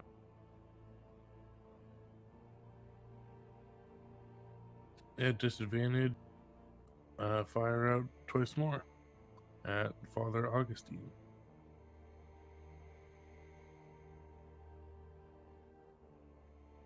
Ah, crap. Oof. Misfire? I'll use a luck point. Cool. Okay, so the 19. 19 will... Well, no, because your luck would be the very next roll, right? Well, no, I meant luck on the. I forgot to hit the button when I was saying it because it was a misfire, so I'd use luck on the critical fail. Okay, go ahead and roll again. Okay.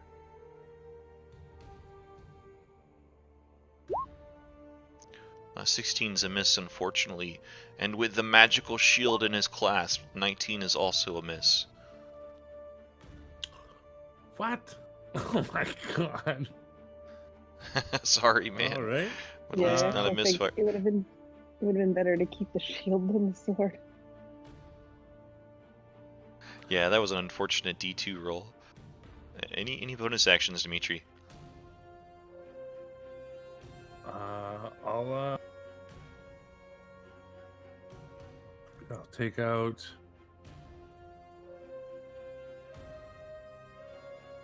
I'll just pull out the dagger of venom, just to have it, and then. But that's it. That's it. Cool. The Sword Wraith Warriors, the Night Brigade, will step out. This one will go towards Happy Jack. This one does not see Elward, so it'll just move right past. Do you want to take an attack opportunity, Elward? No, I can't. My hands are busy. Okay, cool. It's going to move into this spectral field. It doesn't know what that is. So here's a wisdom save for you.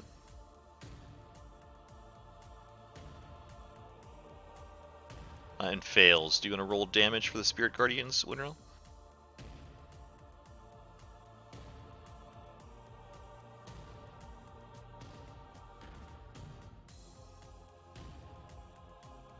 Nice roll.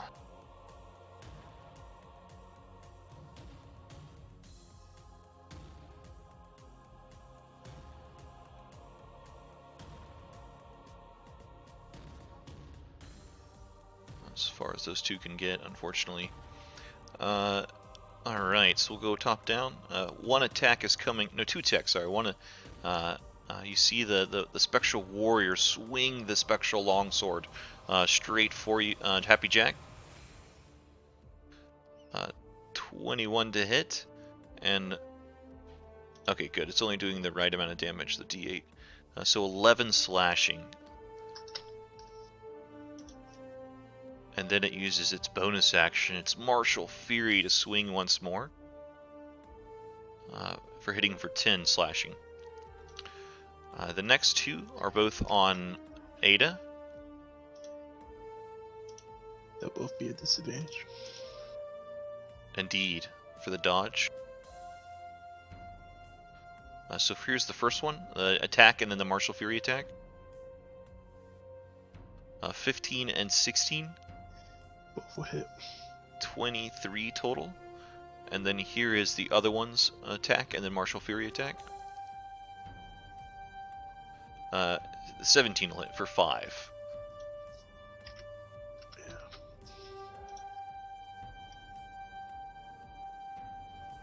And then the last one swings at you, Dimitri. 17 is, I think, a hit. Just a hit. For 12, and then the other one is a crit fail. He rolled a 100 on his fail chance, but it was a lame fail.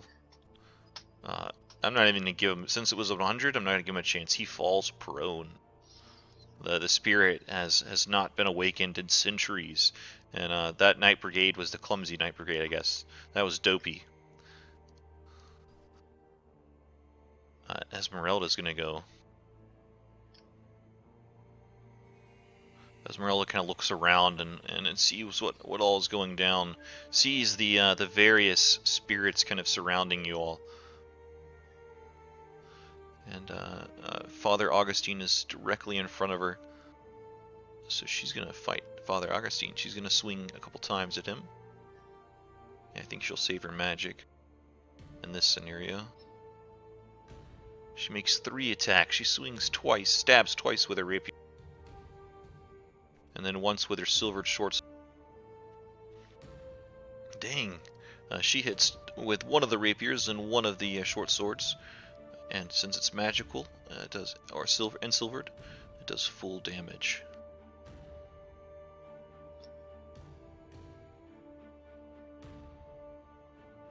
$26. That's Esmeralda.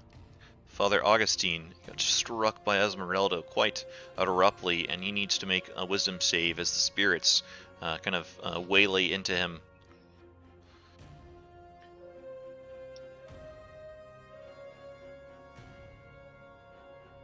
Here's his wisdom save. It's a pass, so he'll take half. Are you back with this one, Rill? Yeah. Do you mind rolling a Spirit Guardians check? Damage?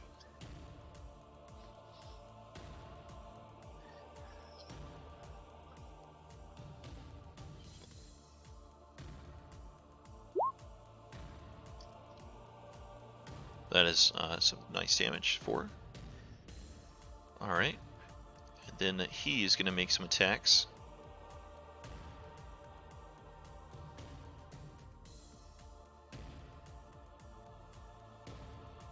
Let's see, who's he going to swing at? He's going to go for Winrel. As he steps beyond Esmeralda's range, he's going to make an attack of opportunity. And miss, unfortunately. Strikes into the spectral armor, the magical shield, deflecting the blow once again. The Wraith Commander swings out. So this is -1 again. It doesn't have the +1. That's a crit fail. Because it doesn't have the +1, is it regular or still magical? It's still regular. It's still regular. It's not. Doesn't count as magical. But that's a miss. Okay. And Alright, let's see. Oh no, he automatically falls down. It doesn't matter if he drops his weapon, it'll just reform. But he does fall down. And because it's difficult terrain, can he do that? Yeah, 10, 20, no, he doesn't have enough movement to get back up. That's hilarious. So he'll swing once more at disadvantage towards you, Winrel. Does 16 hit your altered AC, or no? No. Cool. And then he'll use Well, his... what do you mean altered? Without a shield. Oh, I don't think I carry a shield normally, do I? I'm not sure.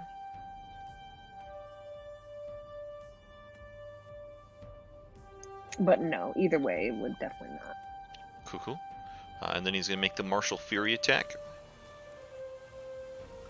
Oh, sorry. That's 19 to hit is a hit.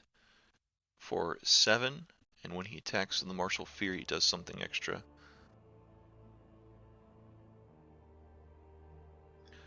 It's 7 normal slashing, and then 13 necrotic, as this blow seems to hit you, and you feel that oppressive force kind of strike into your mind once more, taking 13 necrotic damage.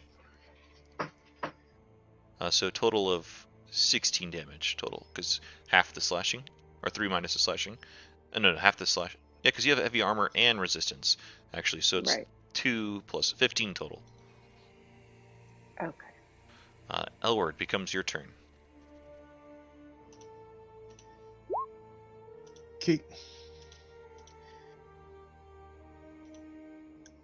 Yeah, like game, my puppets take quite a beating.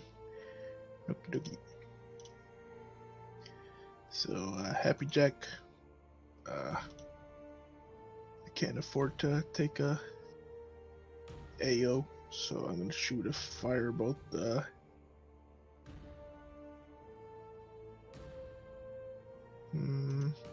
That one's gonna be at full health. Might as well target the weaker ones.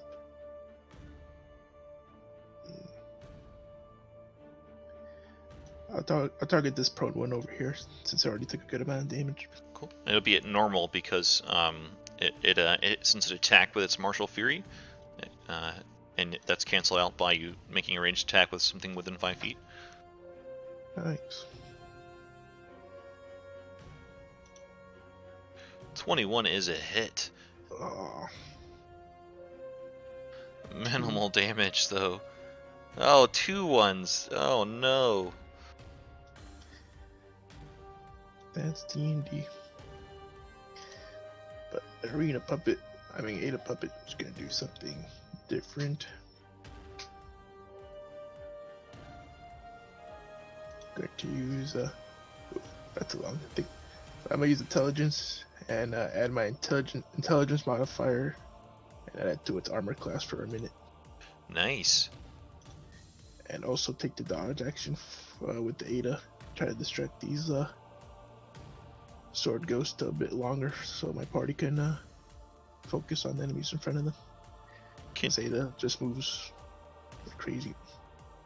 Can you do with your action economy? Isn't it a bonus action to move your second puppet, or to command your second puppet? Can you do that amplify module and move a second puppet? Oh yeah, you're right. Yeah, then I'll just do the intelligence thing. I'll just do the amplify module. Cool. For manual. And yeah, that's it. I'm taking quite the beating, but thankfully I'm invisible. Yeah. Winrel, becomes your turn.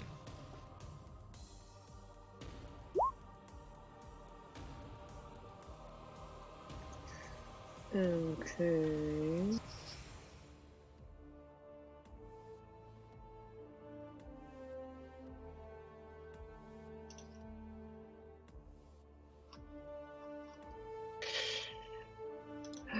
Okay.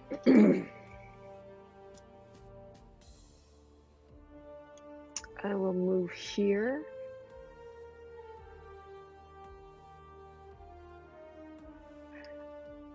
Now, because they just entered it, quote unquote, do they take damage? The 2 other ones, or not till their turn still?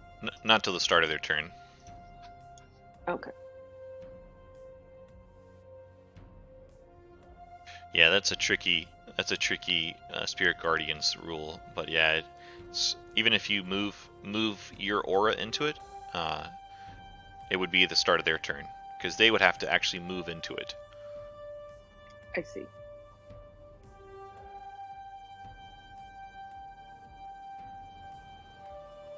Okay, I will cast spiritual weapon.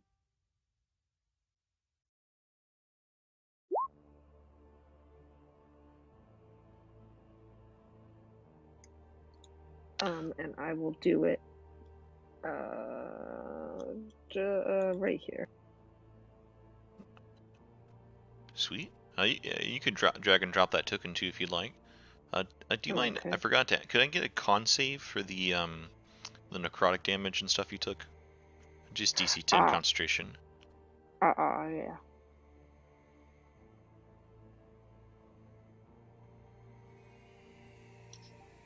Yeah, just 10. No big deal, Lennon.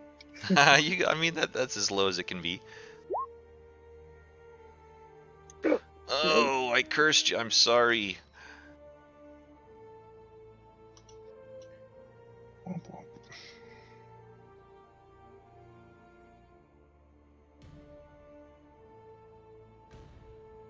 I'm very sorry. But the Spirit Guardians will drop, unfortunately. The spiritual weapon though comes out and is a pretty big blow. Do you need help dragging the token out? No, I'll get it. And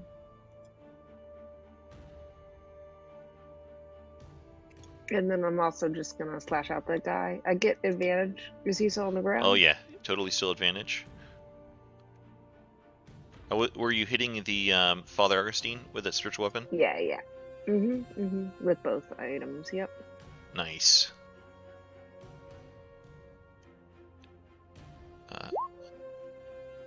I was just doing that first so I could move on now. I'll pull it out.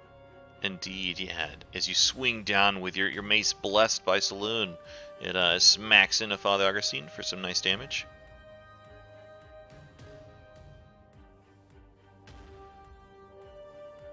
As the new round comes out, more moans enter the hallway.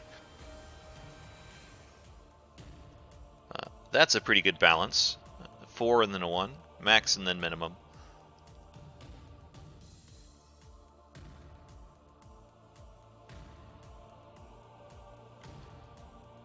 Your turn, Dimitri.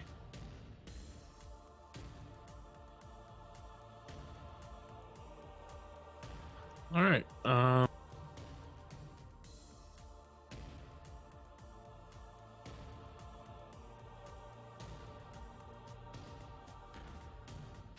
Yeah, I guess it'll be a disadvantage. I'm already at disadvantage. So why not? Let's take a couple more shots at Father Augustine. I can't be any more disadvantaged. It's canceled out, so it's at normal because he used his Martial Fury. Oh, okay. A couple at normal. Go ham. Oh my god. Oh, it's normal. a miss. So it's 15. You strike into the magical shield, he kind of shoves it in the way. I'll hit eventually. 13 is also a miss, unfortunately. In that case, I'll take a bonus action stab at the dude next to me with Cool. the dagger of venom. Yeah, that's still at normal. Oh, It's off. that one just kind of rolls. He just spectrally rolls out of the way. Man, I'm rolling like crap tonight. We all are. I'll use my second wind as a bonus action, and that's it. Use your bonus action to attack. Yeah. Oh, that's right. Never mind. Going to action surge. Nah, I don't want to action surge yet because I gotta reload. It would just be a waste of an action surge. But that's still pretty. If you fire out twice and stab, even though none hit their mark, it's still pretty cool looking. And then the Sword Wraith Warriors are going to go. The members of the Night Brigade. One more spectral thing floats into existence and will float over you guys. 30. It'll move just there. Alright. That one will stand up. So we'll start top down again. The first one will be on Happy Jack. As you maybe call out that suggestion, Esmeralda says, "I just wanted the rubies. We should have left." It's one swing at Happy Jack. And then the bonus action, Martial Fury. 22 to hit Happy Jack for 6, and 16 to hit for 7.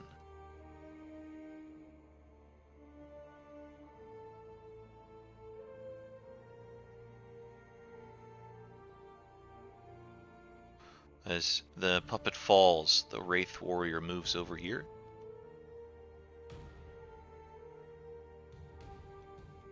And then the next two will be on Ada with her heightened AC. So here's the top one. It's going to attack and then use Martial Fury. 15 and 22. I'm guessing that 15 misses with her heightened intelligence AC. And then 22 will hit for 6. Oh, the 6 knocks her down? Or does 15 hit? No, it was at 2 HP. So yeah, the 22 hits. Oh. This one will slide over. And there's going to be 2 attacks on well, actually, we'll see. We'll roll for one of them. No. One attack will be on Esmeralda, and the other one's going to focus on Winrel. So here's the ones on Esmeralda. The Martial Fury. Neither of those will hit Esmeralda. She nimbly parries them both. Here's the 2 on you, Winrel. This one here. Both of those miss as they try to strike through you. Your armor is too heavy. Let's see, and then the final one that hasn't attacked yet.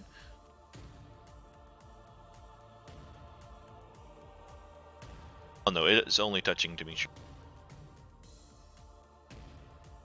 Just gonna kind of get a better angle, and then swing at you, Dimitri.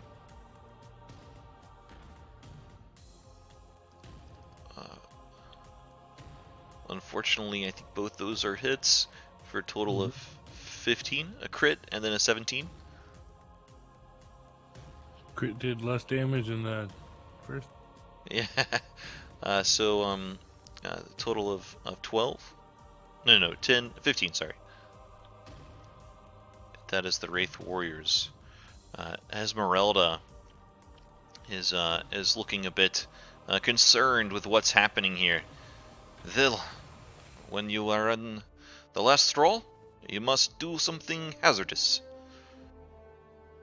Watch it to your left a bit, Winrel.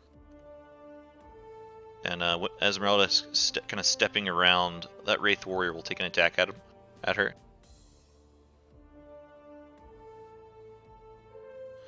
And strike her for some damage.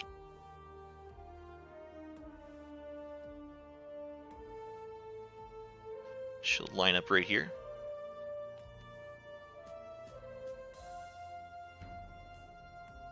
And take another AO. And that one will miss. As she gets here, she kind of puts her 2 palms together and strikes her silver short sword with a rapier.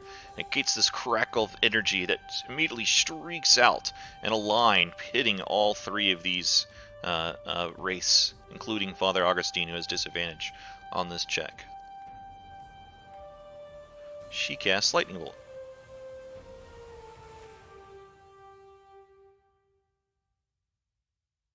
Thanks. Oh no. And Father Augustine has disadvantage. Okay.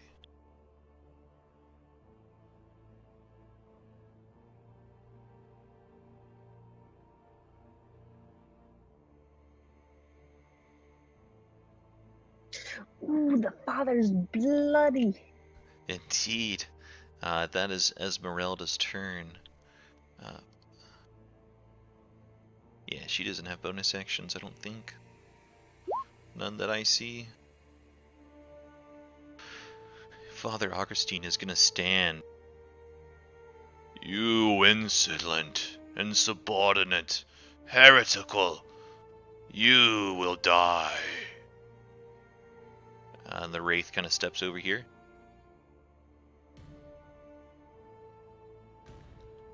He's gonna swing at Dimitri. Makes a couple of multi-attacks in his Martial Fury. I don't. None of those are hits with your updated armor, are they? Hey, my armor stops. Boom, boom, boom! Your fancy armor you got from Grigory. Maybe even brother Grigory down here related to them. Yeah, Father Augustine doesn't connect. Elward, becomes your turn. Unfortunately, both your puppets smashed. You still hidden. Oh, I gotta give you a couple con saves actually. She got hit twice. She keeps it up. Nice. She's got concentrating on invisibility. Yeah, I thought she only got hit once, but it didn't matter because she saved on. Oh, you're right. Yeah, sorry. Okie dokie.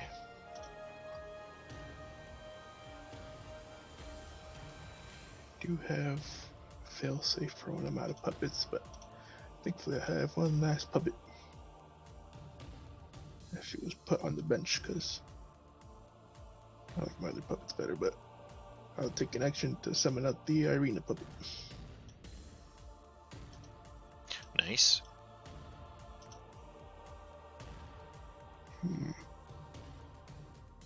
I don't have any bonus action economy, but Can't you do like your pulled string stuff?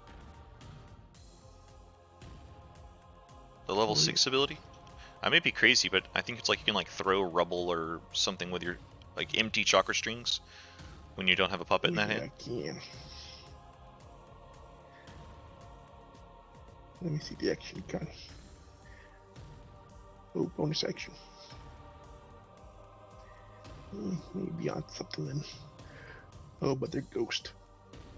That might be. Oh, I do have something. I shoot out my puppet strings at this one, and it needs to make a dex save. And if it fails, all of its attacks will have the disadvantage. Oh, nice. Unfortunately, 20 is a pass.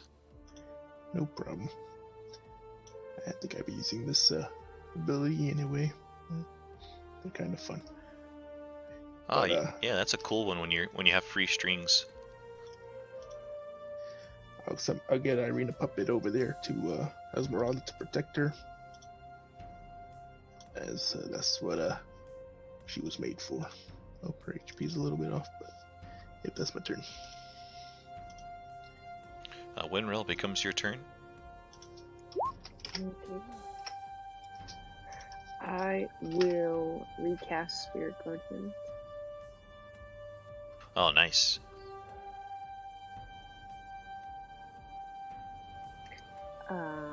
And I will try to hit Father Augustine with spiritual weapon.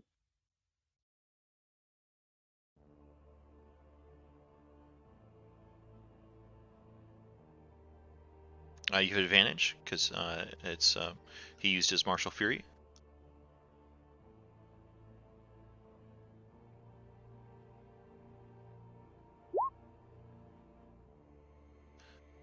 "19 is just a miss because of the magical shield." He deflects away the spectral hand.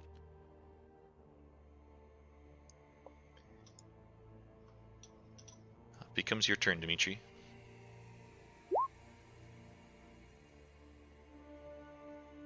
All right. I spend one of my attacks to reload. And then I will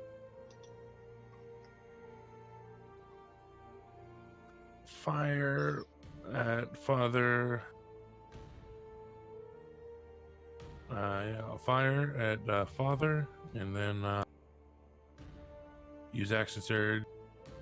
And probably, if he's still, yeah, if I You have miss advantage? action surge, Oh no, it's canceled out. I'm sorry, it's yeah. normal. Use 14 my is a action miss. surge and fire out twice more. Oh my god! Oh no! As you fire out 3 times in the process, kind of reloading your weapon, none seem to connect. It's difficult to hit this guy. Yeah, I'll second win this time. Cool. Instead of attacking, I got 8 again. Cool. And then that's my. And I forgot to, at the start of the round, more moans echo throughout the hallways. Shuffling sounds of warriors fighting a battle long lost.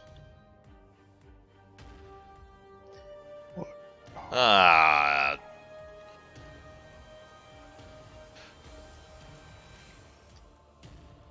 I think we just lose.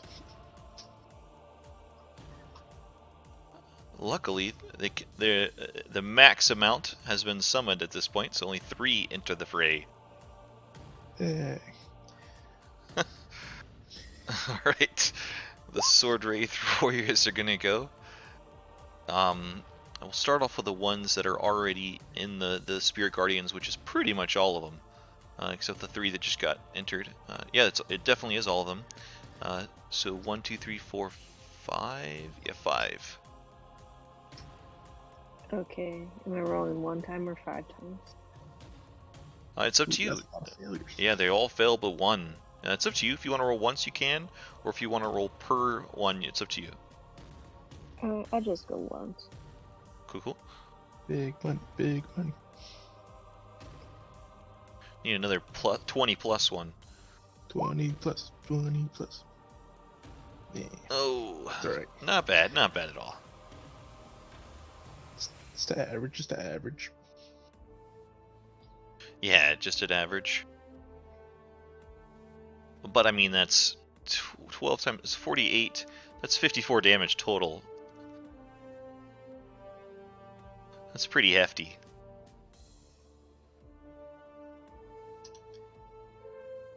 And you also have your turn undead fail safe. Channel divinity.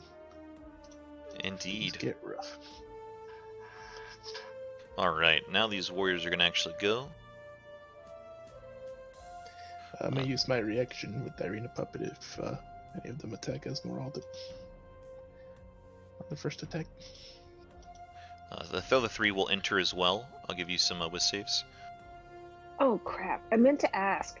On my turn, couldn't I just re-equip my other shield as it interact with objects? It takes an action to don a shield. Ah, okay. But you could use your action that way if you so wish. It only takes an interact with an object to draw a weapon, but it takes an action to don a shield since it's a little bit more complicated. 2 failures, it looks like. What's your DC? Is it really only 12?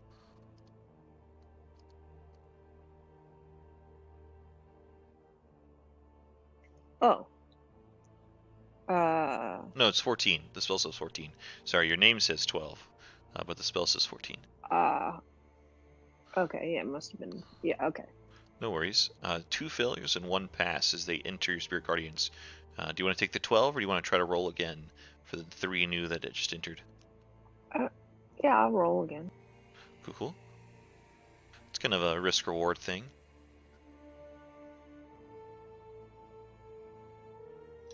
Big number, big number. Oh! The risk came through.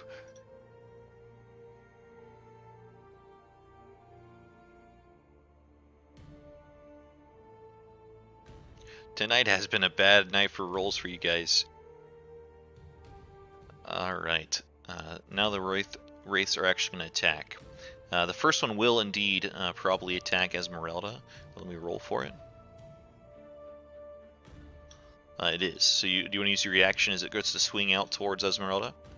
Yeah, the first attack will be a disadvantage. You only get one attack anyways on a reaction attack.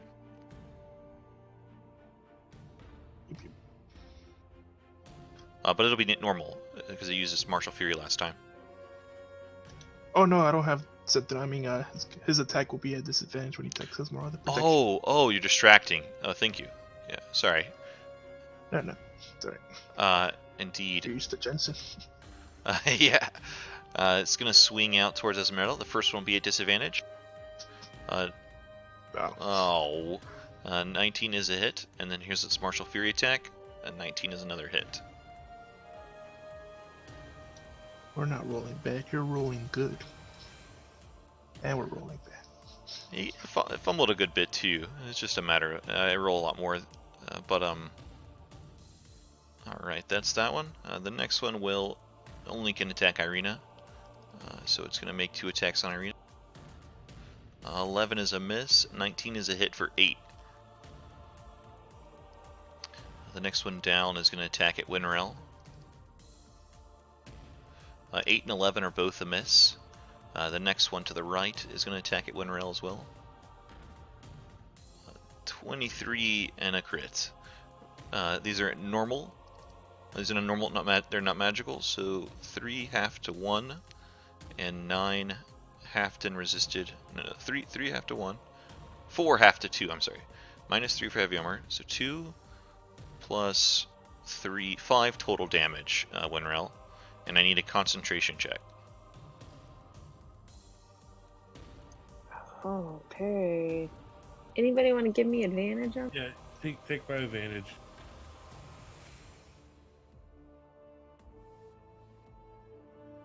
Or take my inspiration, I mean. Yeah, I know what you mean.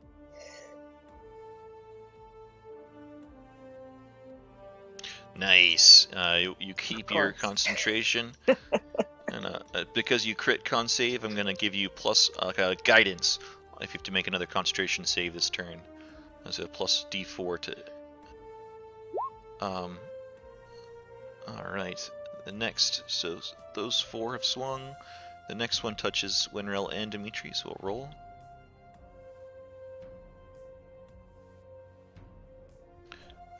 There we go.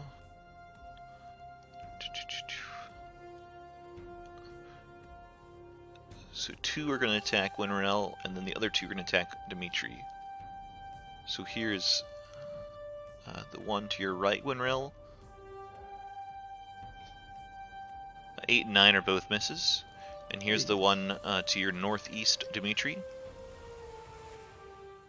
Both of those are hits for a total of 24 damage. Dang. Oh no. Now here's the one to the southwest of you, Winrel. Both those are misses. And the one to the right of you, Dimitri. Both of those are misses. Whew. And that is the Sword Wraith Warriors. 8 Sword Wraith Warriors are a mess.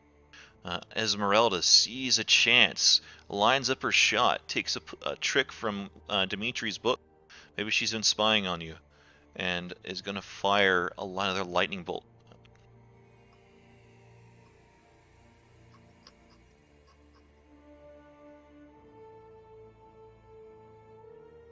Or hopefully obliterating.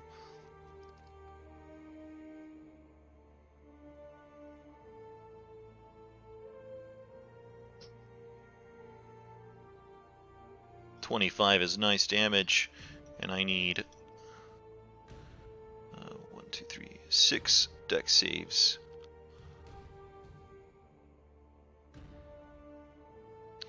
Alright, and they are +1s. 2 saves and 4 failures.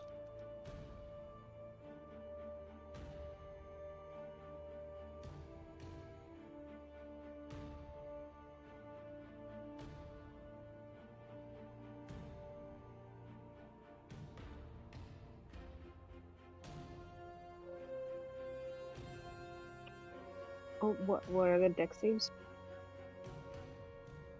Those are for the lightning bolt that Esmeralda just struck through there. Oh yeah, got it. Oh, you know what? I think we forgot to do Spirit Guardians at the start of I was gonna say that, but then I figured I was mistaken. Oh no, never be afraid to speak up. That we'll go back and do that.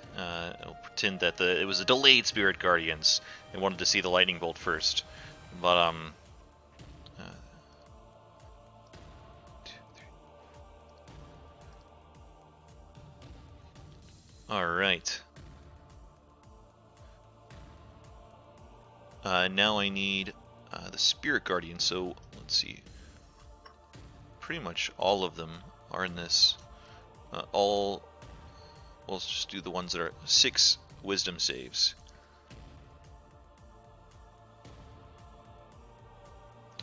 And their wisdoms are -1. So 3 passes with a DC 14.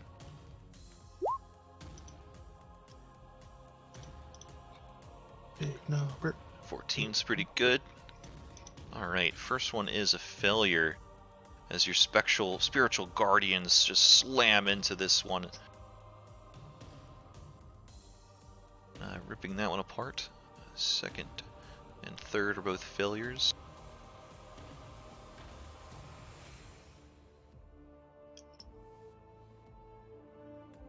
Fourth and fifth are passes.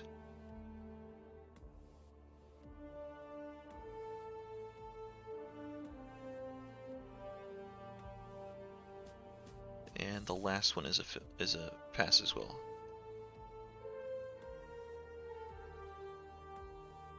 Alright. That is the spirit guardians obliterated a couple more of these spirits as they kind of poof out of existence with a scream, a battle cry of defeat. Father Augustine needs to give you a wisdom save as well. He passes, but you can still roll damage again if you'd like.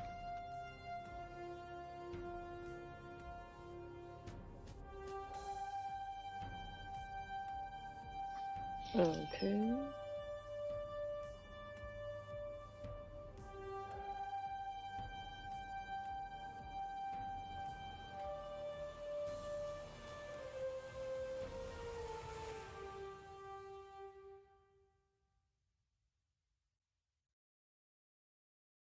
Spirit guardian, there you go, thank you.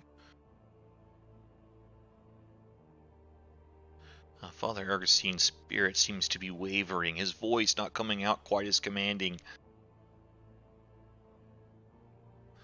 But he's going to continue to focus on the one holding the light sword, the moon touch sword. He's going to make 2 attacks. Those are definitely misses. And here's, let's roll the crit fail first. Woo! Oh my goodness!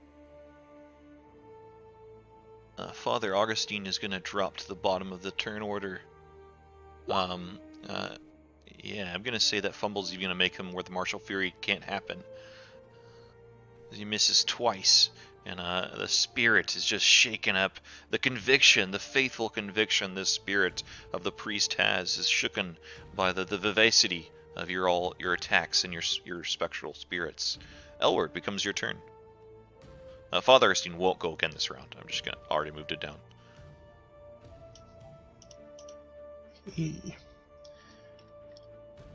We are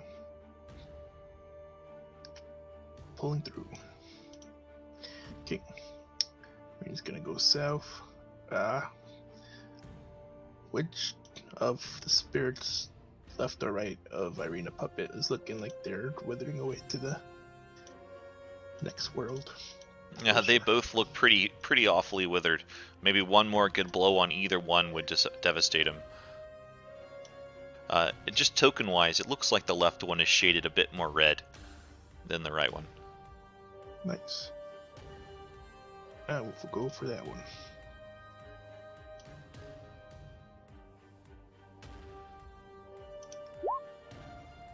You have advantage for the Martial Fury. Nice. It becomes a hit, as we see her use the blood spear, this red stained metal spear. A lot of ones today for damage. It's okay. That You're literally one off from slaying this spectral spirit. Never mind, it's not okay. Should have kept that to yourself. I'm sorry. No, I'm just kidding. Oh man. Bonus actions? This might be a bit goofy, but maybe it might do the thing. Is there a little bit of rubble on the floor? Oh yeah, definitely dust and rubble. I mean, like part of the whole hallway into the northwest was caved in from age. Okay. Oh, you also notice that as like the crypts themselves, maybe you kind of see as they shift open a bit, you see the glint of a silver weapon inside them. Nice.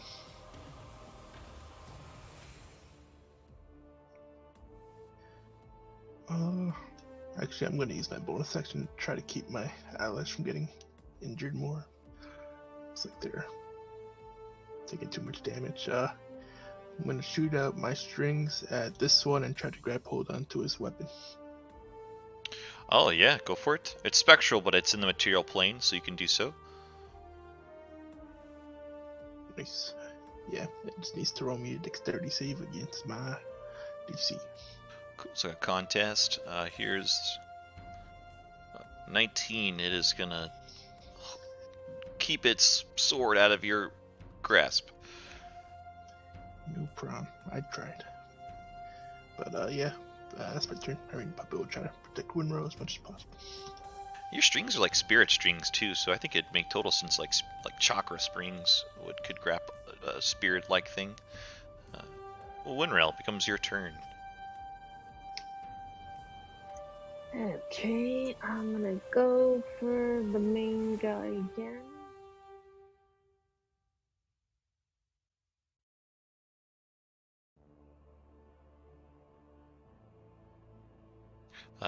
Don't have advantage on this because he didn't get to use his martial fury. Okay, yep. So Father Augustine.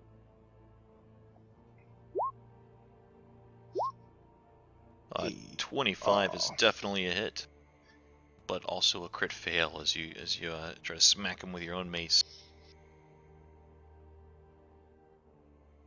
Oh, I don't even know that rolled. Oh, cool. Okay.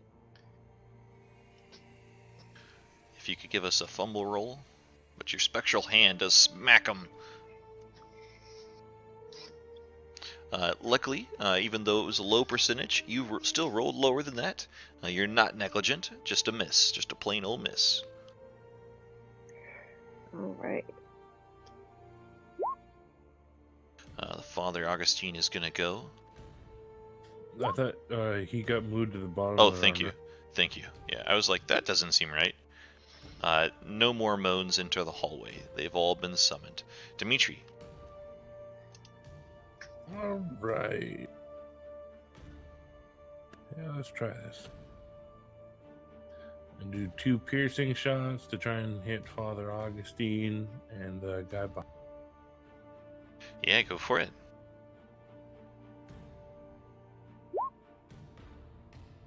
Disadvantage because he didn't get to use his. He didn't get to use it. I'm going to luck point. Okay, go for it.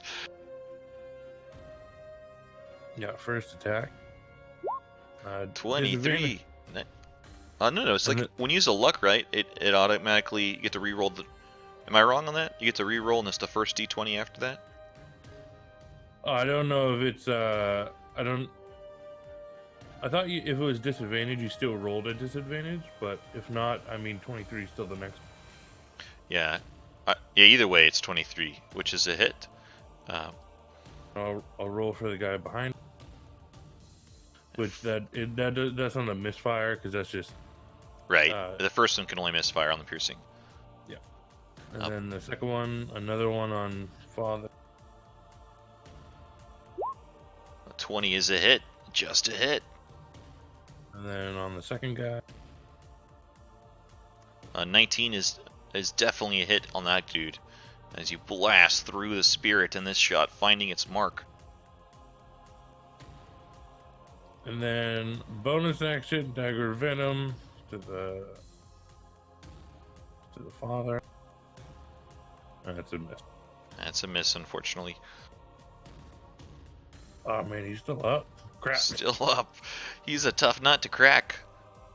All right, and then that is my. Cool. As the sword wraiths begin to go, let's not forget the spirit guardians this time. We have 1, 2, 3, 5 left.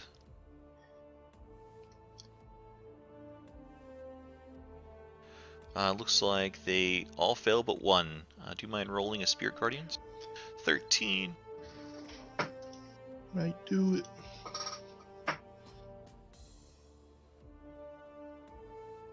It's 1, 2.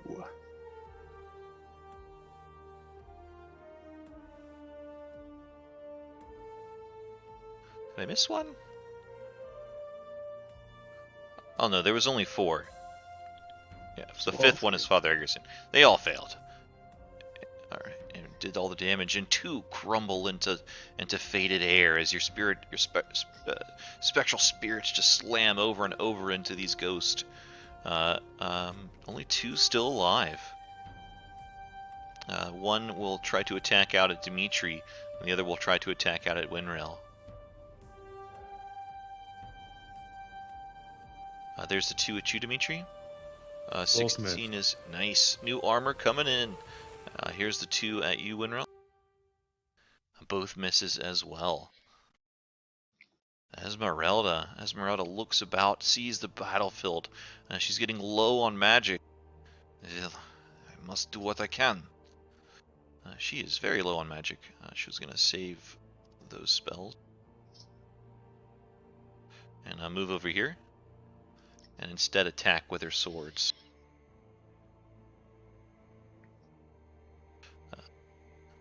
Strike at that guy. She has advantage because it's martial furied. Nice. She stabs her magical rapier into the spirit. It crumbles, and she takes her last step to move closer to Father Augustine.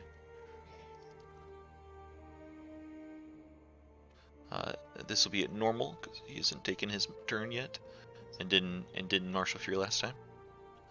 13 and a 14 are unfortunately both misses as she tries to slay this ancient priest. Elward, becomes your turn. Nice. Got to move over here. And Irina Puppet's gonna give the help action for the next person that attacks the father. Because looks like we're having problems hitting him. Nice. Next attack will be advantage at the father.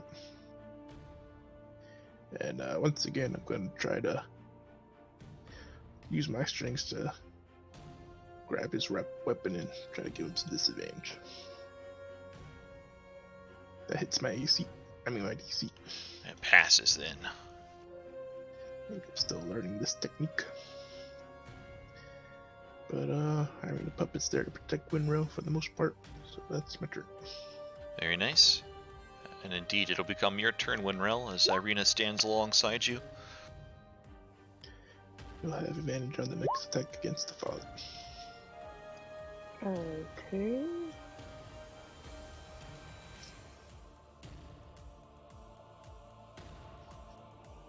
And you have advantage.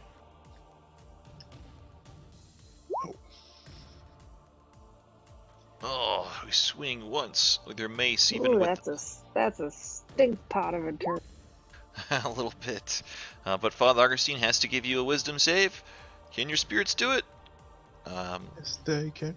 Yes, they can. Oh, it's a pass on the Guardians, but he's still pretty low. We can see what you roll.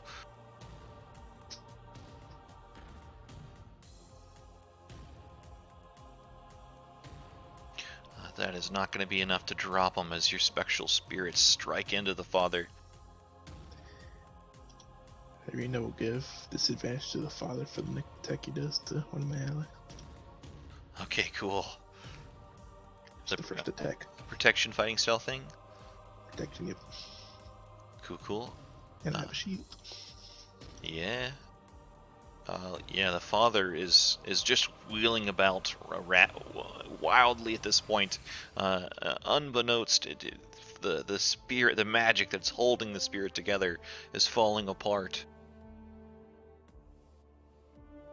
Yeah, it's gonna try to attack Winrel at a disadvantage.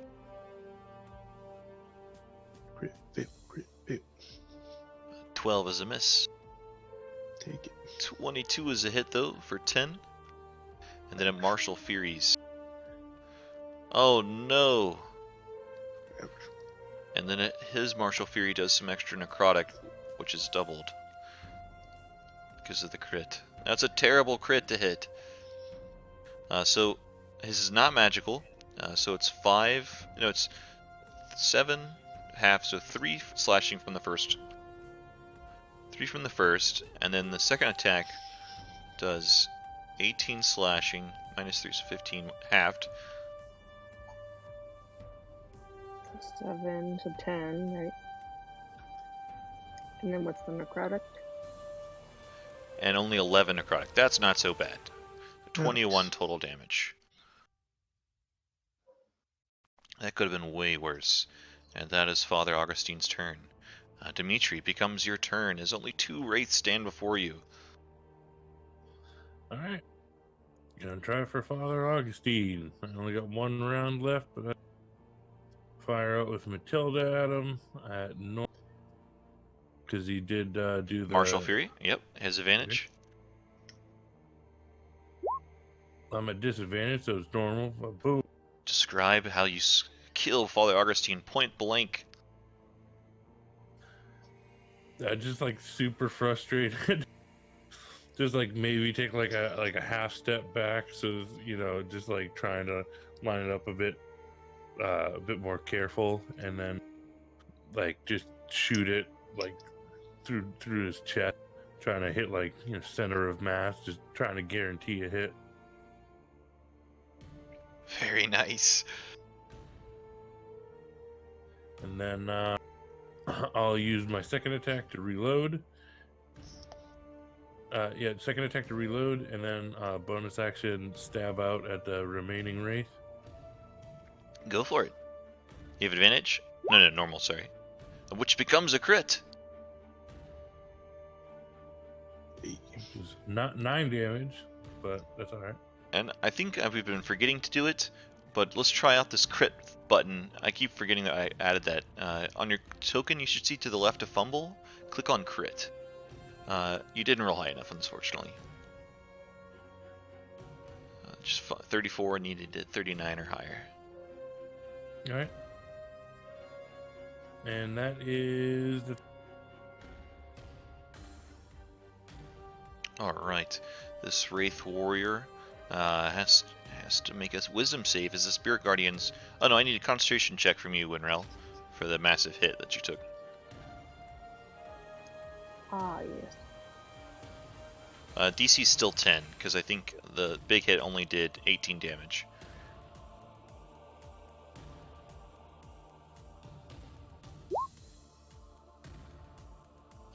Keep concentration for sure. And here is the wisdom save for the Spirit Guardian. That's gonna be a failure. Can we kill it? Yes, we can. Yes, we can. 20s.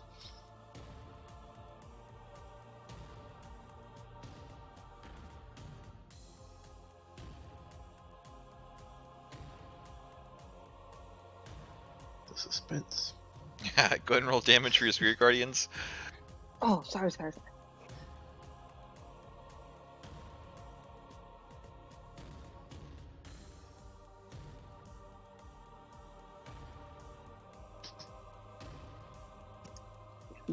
gotta change my push to talk button so I don't have to use Safari anymore because it lags like crazy.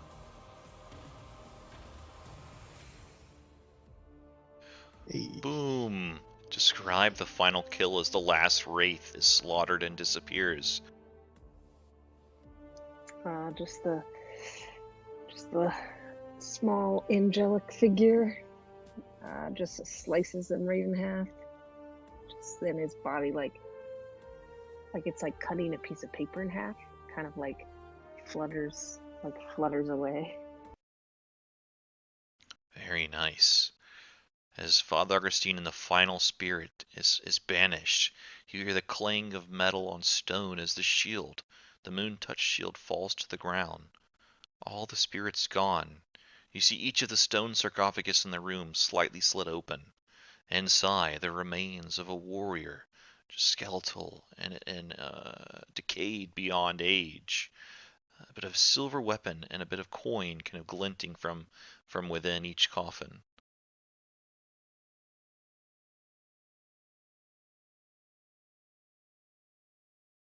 Whoa. I'm feeling poorly. Well, I'm not. that that could have gone a bit better. Yeah, it seems you and me, Dimitri, have a hard time with these wraiths. It's a bit rude to talk without us being able to see you. And then she kind of claps her hands, and your invisibility goes away. You see, we're about to scoop up coins and silver weapons from the coffin. Caught red-handed. Nice.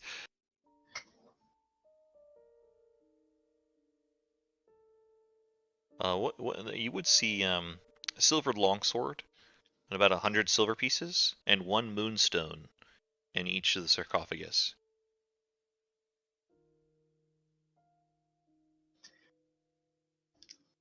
These moonstones might be something that might help. They're quite a bit bigger than the petty gems you saw on the altar. These each are worth 50 gold each.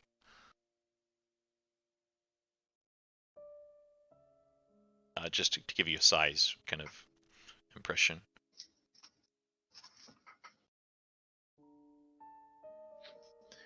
Noise. Ooh. What's the next level? Is it 24? 23? 23,000 for even 7? better. Nice.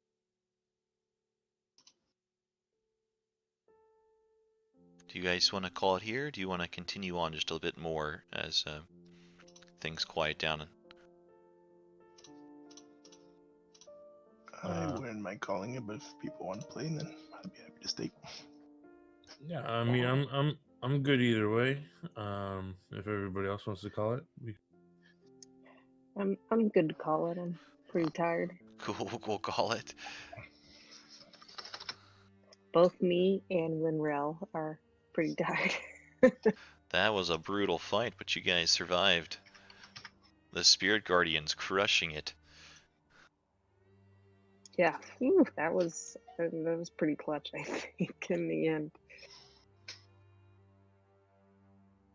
Yeah, it did several, I think at least 200 damage total.